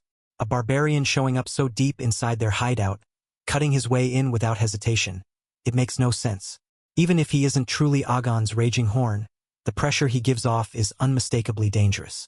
Frustrated, he rushed forward, planning to strike first. Kadam shocked that someone would fight barehanded in a place like this. He draws his sword partway, examining the situation with interest. Terror finally overwhelms Graham. He collapses forward and begs for his life, calling Kadam Big Brother, and pleading not to be killed. He hurriedly explains that there's money and valuables stored in a chest in the corner, begging Kadam to accept them. The barbarian cuts him off coldly and tells him not to call him that. Trying desperately to survive, Graham blurts out that as a mercenary, Kadam can take whatever he wants from the cave. Duncan commenting, saying that's the posture of someone begging for their life, it's like looking at himself. Graham pauses, then says that if there's anything else he wants, he'll take it. At that moment, his eyes light up with desperate hope. He suddenly shouts, asking why Kadam keeps raising his sword. As realization hits him, he trembles and stammers that maybe he'll reconsider it. Then, in a panic, he blurts out an idea. As a tribute, he offers Kadam something special, a tribute each time he visits. He promises to give him a tribute that will truly satisfy him, begging him to wait just a moment. Graham panics, shouting that nothing works. The barbarian is the type who won't listen to anything he says. His voice cracks as he desperately tries to think of something, anything that might save his life. Then his eyes widen as an idea strikes him. He blurts out that he has a treasure map. Kadam's gaze sharpens immediately. Graham hurriedly explains, pitching it as an offering worthy of a mercenary. He says it marks the location of a dwarven throwing axe. The words catch Kadam's attention. A dwarven throwing axe. Graham nods frantically, saying that it's correct. A throwing axe made by dwarven artisans, forged with skill far beyond ordinary weapons. He tells Kadam to keep listening, clearly relieved that his interest has been piqued. Kadam remains silent, and Graham takes that as encouragement. He continues, claiming that he himself became interested in it long ago. He explains that the blade never dulls no matter how much you use it, and when thrown it flies like a bird to hit the target on its own. He adds that it's incredibly rare, something any warrior would want. Kadam processes the explanation calmly. He thinks about it for a moment and recalls what he knows. Dwarven equipment not only has excellent base stats, but is also plastered with special effects. It's impossible to even compare them with ordinary human equipment. It would have to be at least a blessed weapon to barely be comparable. Therefore, getting one's hands on dwarven equipment was no easy task. As is common in fantasy games, different races like dwarves and elves exist in this game too. However, they were minor races and didn't have a very high presence. Because of that, even dwarven equipment that could be certainly obtained through quests in the game was not something you could easily get in this world that has become reality. Since there was no way the dwarves, who dislike humans, would willingly sell their equipment. Kadam concludes that if Graham is telling the truth, he can't miss this opportunity. High-performance weapons are absolutely necessary, if only to avoid relying too much on demon blood. He looks back at Graham and cuts straight to the point. He asks where the map is. Graham hesitates, swallowing hard. Then he stammers that before he can hand it over, he needs a guarantee. He begs Kadam to promise his life first, his voice trembling as he waits for the answer. Graham clasps his hands together, forcing a desperate smile as he says it's a fair enough condition and claims that he already explained everything he knows. He even scoffs internally, thinking it's a lifeline he finally grabbed. He can't give it up that easily. Kadam smiles, saying it's funny that a mere bandit thinks he can negotiate with him. In the next instant, Kadam moves. A sharp sound cuts through the air as his blade flashes forward. Graham barely has time to react before pain explodes through his body. Blood sprays as he screams, his smug confidence instantly shattered. Kadam steps in close and speaks calmly, almost casually. He tells Graham that it's unfortunate, but he isn't fond of negotiations. He explains that he'll keep putting holes in him until he tells the truth, telling him to try holding out until he become a rag. Graham clutches his wound, shaking violently, and screams for mercy. His voice breaks as he desperately insists that what he said was true, begging him to believe him. The scene cuts to night. A fortified camp comes into view, surrounded by wooden walls and watchtowers. A sign marks it clearly as the hideout of the Black Hammer Gang. One of the guards scoffs and says this bastard usually talks nonsense, asking the boss if he should believe it. Another mutters, asking when he ever talk nonsense. Suddenly, a hammer slammed to the ground. A commanding voice cuts them off and tells them to stop. At the center of the camp, a bald, heavily built man sits calmly on a solid block, steam rising around him as he holds his big hammer. He asks if what they're saying is true. The man's name is Gravan, the boss of the Black Hammer Gang. Gravan repeats their claim slowly, asking if Agon's Raging Horn has truly crossed the border to deal with the Blood Cave Gang. The men answer in unison that it's true. Gravan's eyes narrow as he asks if that makes any sense at all. They panic and shout that it's real, begging him to believe them. One of them adds that they saw him with their own eyes, a barbarian as big as a bear, standing right there in front of them. Gravan falls silent, staring ahead as the weight of their words begins to sink in. Gravan leans back, his expression darkening as he thinks it through. Seeing these dimwits talk like that, they must have seen something. There were rumors that Graham and Agon's Raging Horn were close friends. But it doesn't make sense to him at all. A legendary arena champion would move just to help a third-rate bandit like that? Once you cross into the Alliance territory, hiring a barbarian mercenary isn't difficult. He concludes that he probably hired a big barbarian mercenary just to bluff. His eyes narrow. If it really is Agon's Raging Horn, then this situation is dangerous. A shout suddenly cuts into the room. Someone bursts in, yelling that it's a raid. He reports that the Blood Cave Gang is approaching. Gravan snaps to attention and demands numbers. The report comes quickly. 2 people. One of them appears to be the leader, and the other is a massive barbarian, suspected to be Agon's Raging Horn. The room fills with unease. Someone blurts out in disbelief, asking if that's really possible. Another questions whether he's saying that he doesn't need anyone else. Silence follows as Gravan processes it. If it's true, they don't stand a chance in a head-on fight. Gravan gives orders immediately. He tells them to position the crossbowmen behind the barricades, and for everyone else to hide in the bushes. He commands them to fire arrows the moment he gives the signal. With preparations underway, Gravan decides to go see it for himself.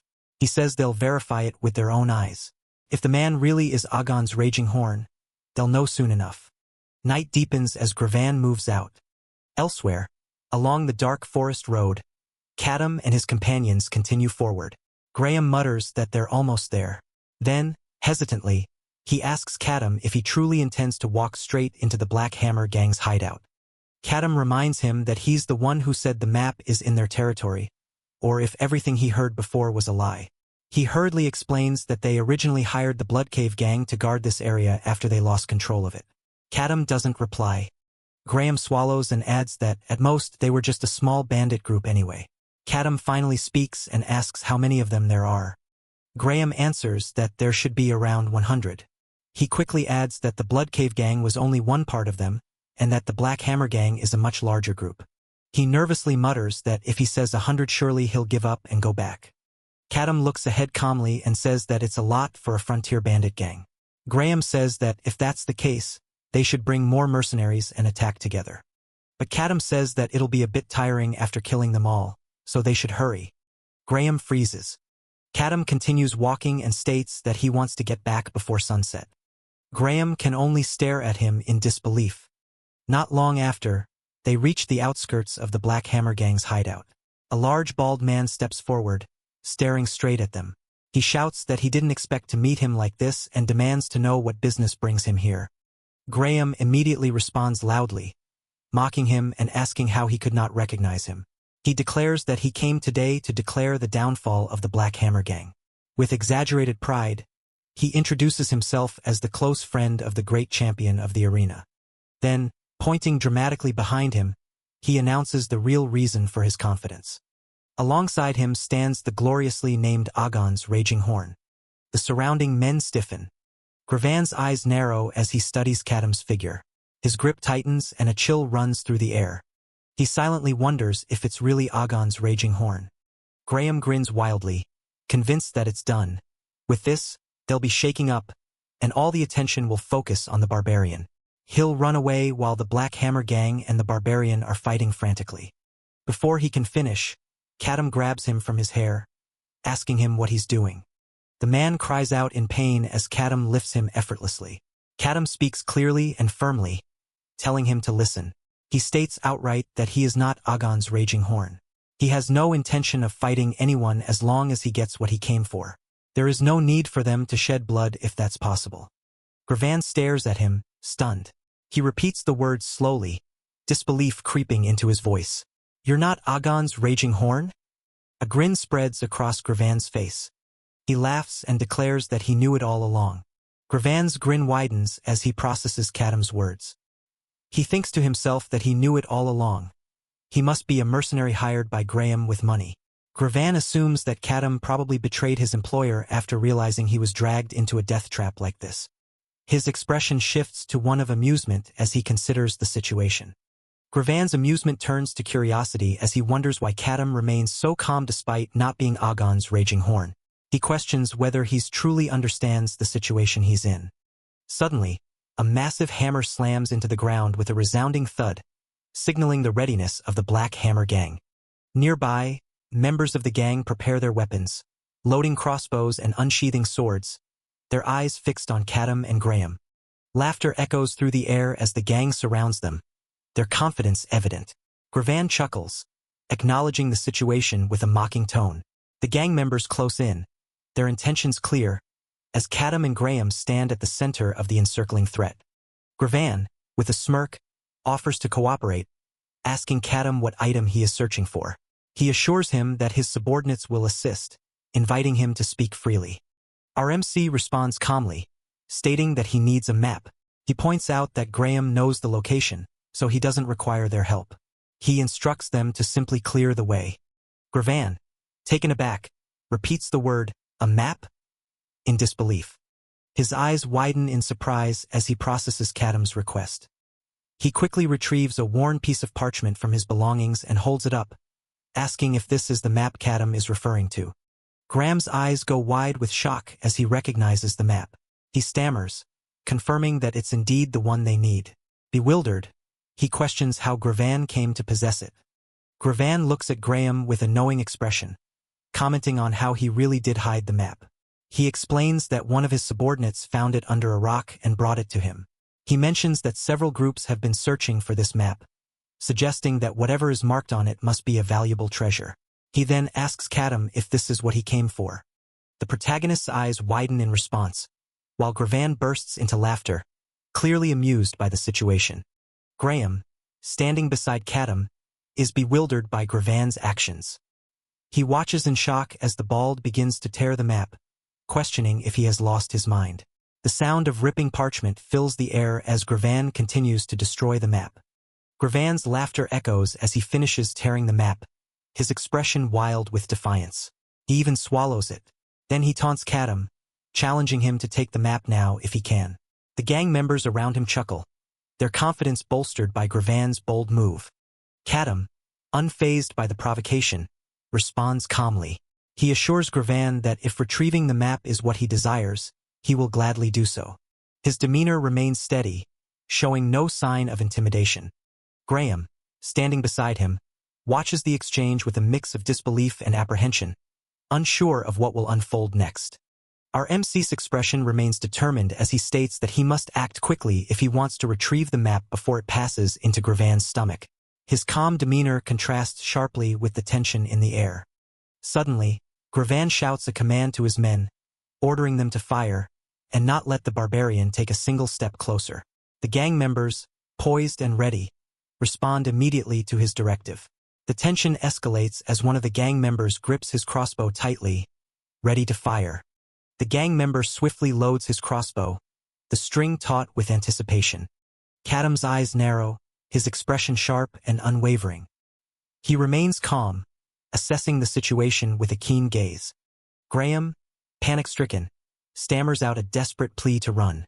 His face is etched with fear as Kadam grabs him by the neck, his expression shifting to one of shock and confusion, as our MC lift him up, using him as a sure-elf. He gasps, struggling to comprehend what just happened. Arrows whistle through the air with deadly precision. The sound of impact follows as they strike their target. Graham cries out in agony, his body jerking violently as arrows pierce him. His scream echoes, filled with pain and terror. Gravan's eyes widen in shock as he witnesses the unexpected turn of events. He exclaims in disbelief, questioning the audacity of the situation. Graham screams in agony, his voice filled with pain as he cries out that it hurts. Kadam remains silent, his expression focused and intense. Gravan, observing the scene, is taken aback by Kadam's actions. He internally remarks on the barbarian's audacity, noting that even though Graham betrayed him, using him as a shield without hesitation is shocking. Gravan quickly regains his composure and shouts a strategic command to his men. He instructs them to aim for the parts of Kadam that are exposed, emphasizing that he can't cover everything with his body. He shouts to his men, ordering them to fire again in unison as soon as they finish reloading. His command is clear and urgent, emphasizing the need for coordinated action. The gang members, under pressure, struggle with their crossbows. One of them grunts in frustration, muttering a curse as he fumbles with the reloading process. The tension among them is palpable as they rush to comply with Gravan's orders.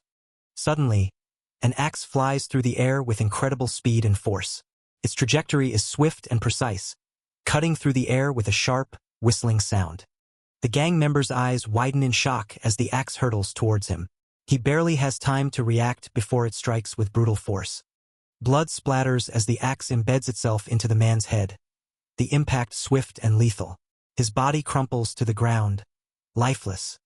Another gang member turns, eyes wide with horror, witnessing the sudden and violent demise of his comrade. A loud, sharp sound reverberates as the axe makes its impact, leaving a chilling silence in its wake. Kadam stands firm, his gaze intense and unwavering. His hand is outstretched, still poised from the throw, blood staining his fingers. The gang members react in panic. One shouts a warning to his comrades, urging them to get down as he exclaims that the barbarian is throwing an axe.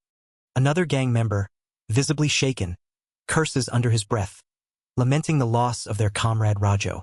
The tension among them escalates as they scramble to respond to the threat. Graham cries out in agony, pleading for the assault to stop as arrows pierce his body. His screams are filled with desperation and pain. Kadam stands behind him, using him as a shield against the onslaught. Graham, in a fit of rage and despair, curses Kadam, demanding to be killed instead of enduring the torment. His face contorts with anger and fear as he shouts. Gravan, observing the chaos, yells at his men, frustrated by their lack of coordination. He orders them to cease firing individually and to shoot all at once. Realizing the futility of their current strategy, he commands all remaining personnel to charge forward. He bellows the command to charge, his voice booming with authority. The gang members respond with a unified shout, their voices echoing through the night as they rush forward, weapons drawn. Suddenly, Kadam's grip tightens around Graham's neck. He screams in agony, his voice piercing the air as our MC lifts him effortlessly, throwing him against the attacking men, causing them to tremble. Kadam observes the chaos, assessing the situation. He acknowledges the overwhelming number of opponents, realizing that even with his healing ability, Mosquito, he could still sustain serious injuries. Determined to end the conflict swiftly, he resolves to act decisively. His focus sharpens, ready to bring the confrontation to a quick and definitive conclusion. Gravan, observing him, questions what he has consumed, wondering if it's alcohol or water, puzzled by Kadam's demeanor. The protagonist feels a surge of elation, a sensation far more intense than when he drank it while his body was in erect state. His muscles tense as he prepares to act. The energy around him seems to pulse with his determination. He grips his weapon firmly, his foot stepping forward with purpose. His gaze is sharp, ready to confront the oncoming threat. The gang members shout defiantly, taunting Kadam and calling him the boss of the Blood Cave gang. They urge him not to play dead, their voices filled with bravado. Suddenly, a loud impact shakes the ground, causing the gang members to pause in confusion. Dust and debris scatter around them. One of the men notices something amiss and exclaims in shock, questioning where the barbarian has gone. His eyes widen as he realizes that Kadam has disappeared.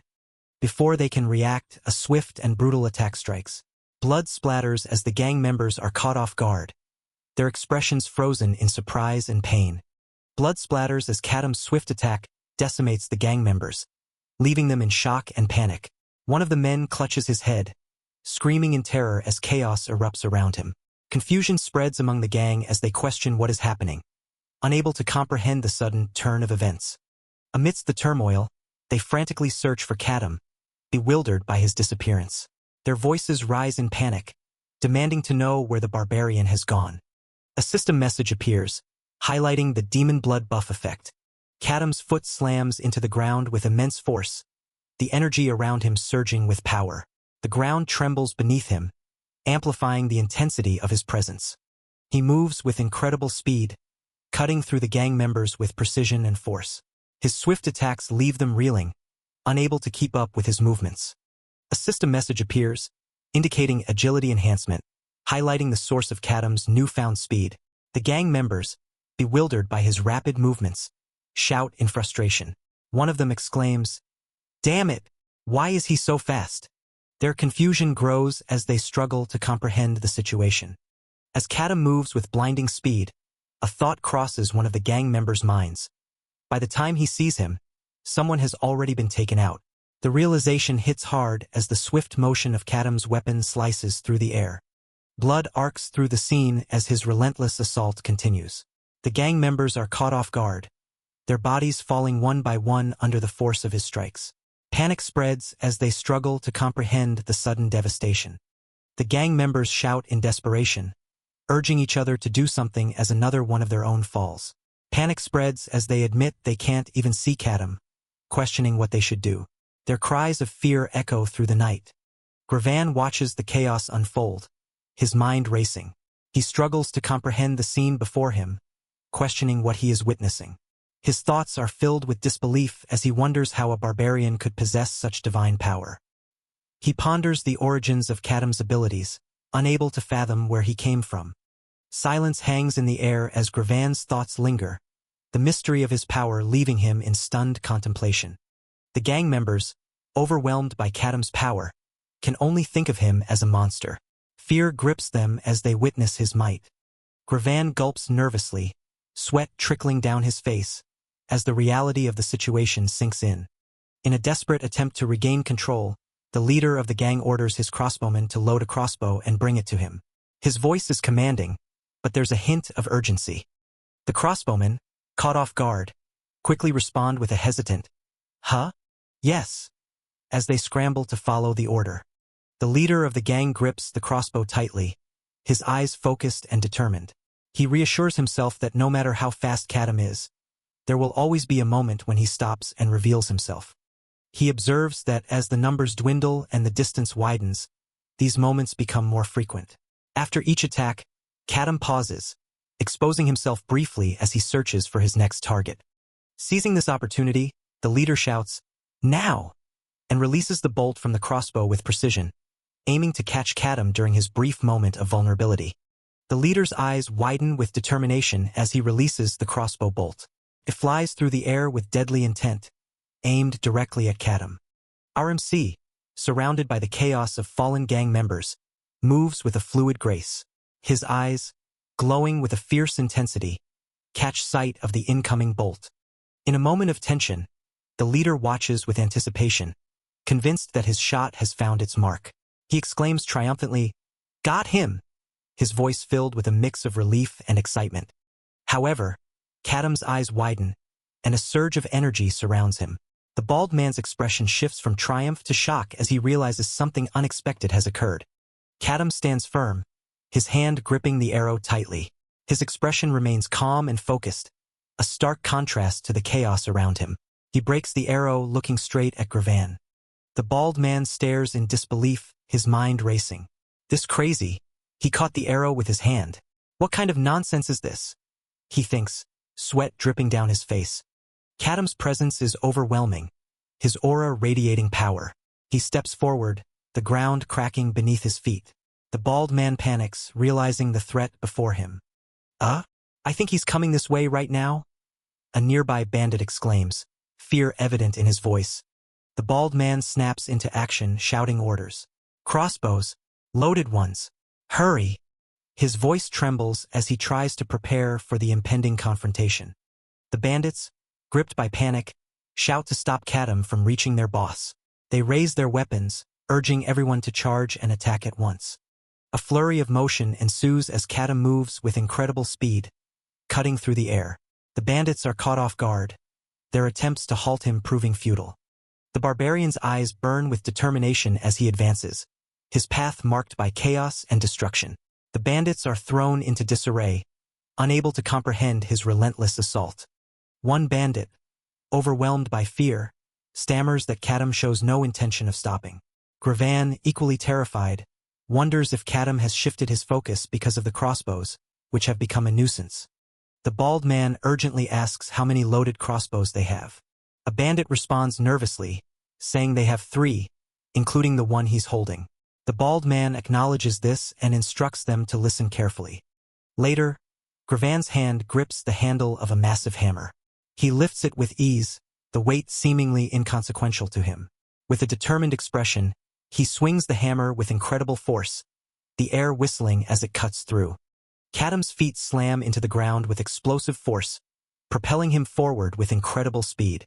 His eyes blaze with intensity as he charges, leaving a trail of destruction in his wake. The bald man watches in horror, realizing the imminent danger. Sweat beads on his forehead as he thinks, since he cleared the subordinates blocking the front, he'll close the distance in an instant. Even if I swing my hammer, I won't be able to touch him. His mind races, trying to devise a plan as he grips his weapon tightly.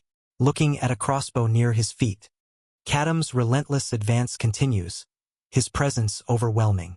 The bald man braces himself, knowing that the confrontation is inevitable.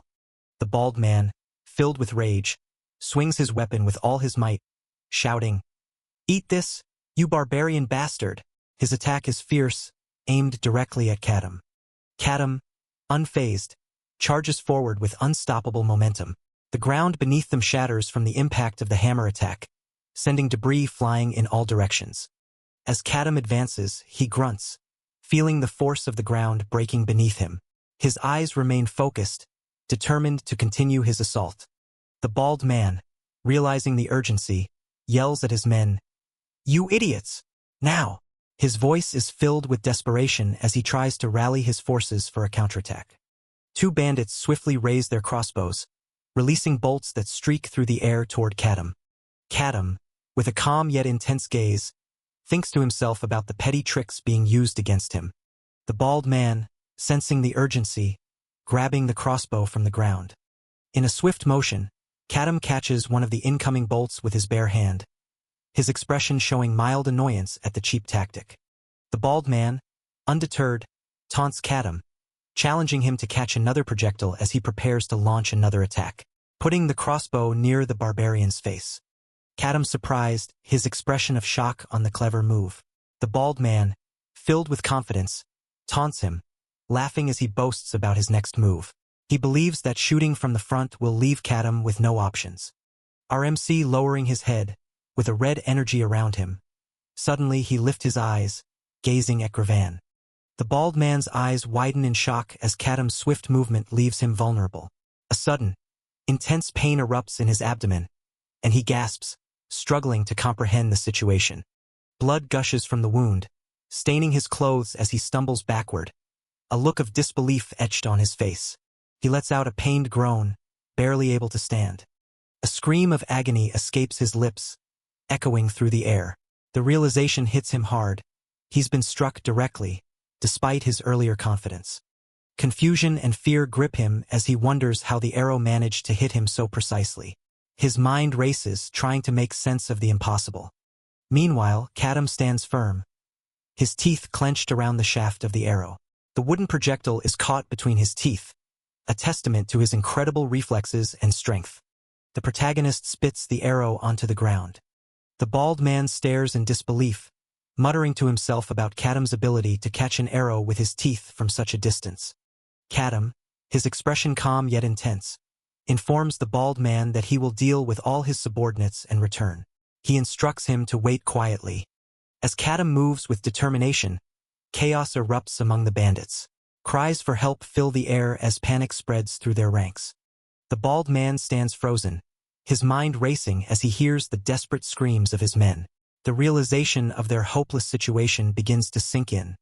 Later, our MC stand before him, with his sword pierced to the ground. Gravan, hesitant, begged for his life, even though it's late. Kadam, maintaining his calm demeanor, assures the man that he has no intention of killing him. However, he states with chilling clarity that he plans to slice open the man's stomach to retrieve the map. Panic overtakes the bald man as he hurriedly protests, insisting there's no need for such drastic measures. He frantically claims that he has memorized the map's contents, hoping to avoid the grim fate Kadam described. The bald man, trembling, begins to explain. He reveals that if one enters the deep hole under the fist-shaped rock in the exact center of Molden Castle, they will find the ancient treasure hidden inside a black chest. Kadam, his expression intense, questions the man further. He asks why, if the man knew the location of the treasure, he didn't retrieve it himself. Wondering if he was afraid of the Lord's punishment because he's a bandit. The bald man stammers, explaining that normally, sending a few subordinates would have sufficed. However, Molden is currently surrounded by hundreds of soldiers, which is why they moved from the border to their current location. Kadam, uninterested in the man's excuses, presses on. He demands to know what troops are besieging Molden and why. The bald man hesitates, clearly intimidated by his presence. Gravan hesitantly reveals that the army surrounding Molden belongs to Viscount Adlin. He explains that the official reason for the siege is to execute the Lord of Molden, known as the Demon Baron, who allegedly signed a contract with a demon. However, he hints at other circumstances entangled behind the scenes, suggesting that if there were real proof of the Lord's dealings with a demon, the Holy Knights of the Elga faith would have intervened. Kadam reflects on the situation, realizing that he initially thought retrieving the map would be straightforward. However, he now feels that the situation is becoming increasingly complicated. Acknowledging the complexity, Kadam decides that he must verify the truth for himself. He tells the bald man that he will have to extract the map to confirm whether his words are true. The bald man panics, protesting that he already shared the map's contents. The protagonist, unmoved, states that he doesn't trust the words of a bandit. Kadam's eyes blaze with intensity as he reminds the bald man of his earlier words, challenging him to take the map if he can. The bald man, overwhelmed with fear, remains silent, his face a mask of dread. As the sun sets, casting a fiery glow over the forest, the tension in the air is palpable. The bald man, resigned to his fate, curses under his breath, acknowledging the dire situation. In a sudden turn of events, a pile of torn paper is thrown to the ground. Kadam, addressing Duncan as a traveling merchant, sarcastically presents the shredded map. He taunts him to try piecing it together. Duncan examines the torn pieces of a map, puzzled by its condition. He wonders aloud where it was hidden to end up in such a state. Kadam, standing nearby, responds with a single word, stomach. Duncan reacts with shock, exclaiming loudly. Kadam explains that the bandit tore up the map and swallowed it, challenging him to retrieve it if he could. He states that he managed to retrieve it directly from the bandit's stomach. Duncan, still processing the information, responds hesitantly. After some effort, Duncan manages to piece together most of the map. He notes that it seems to roughly match what the bandit boss had described. The merchant acknowledges that it wasn't a lie, at least regarding the map. He considers the story about Molden Castle as well. As they stand in silence, the words Demon Baron echo in his mind, hinting at the complexity of the situation they face. Nearby, a villager pleads earnestly, insisting that he is telling the truth. He explains that no one has passed through their village recently, his voice trembling with sincerity. The villager continues, stating that aside from a few minor injuries among the villagers while working, there have been no incidents. His desperation is evident as he begs for belief, as a holy knight standing in front of them. The holy knight stands resolute, his armor gleaming under the fading light. His expression is stern, and his presence is commanding as he listens intently. His thoughts are interrupted by the villager's words, which linger in his mind. He reflects on the sincerity of the plea, considering the implications. His gaze sharpens as he speaks, questioning the villager. He asks if the villager can swear to the truth of his words before Elga, seeking assurance of honesty.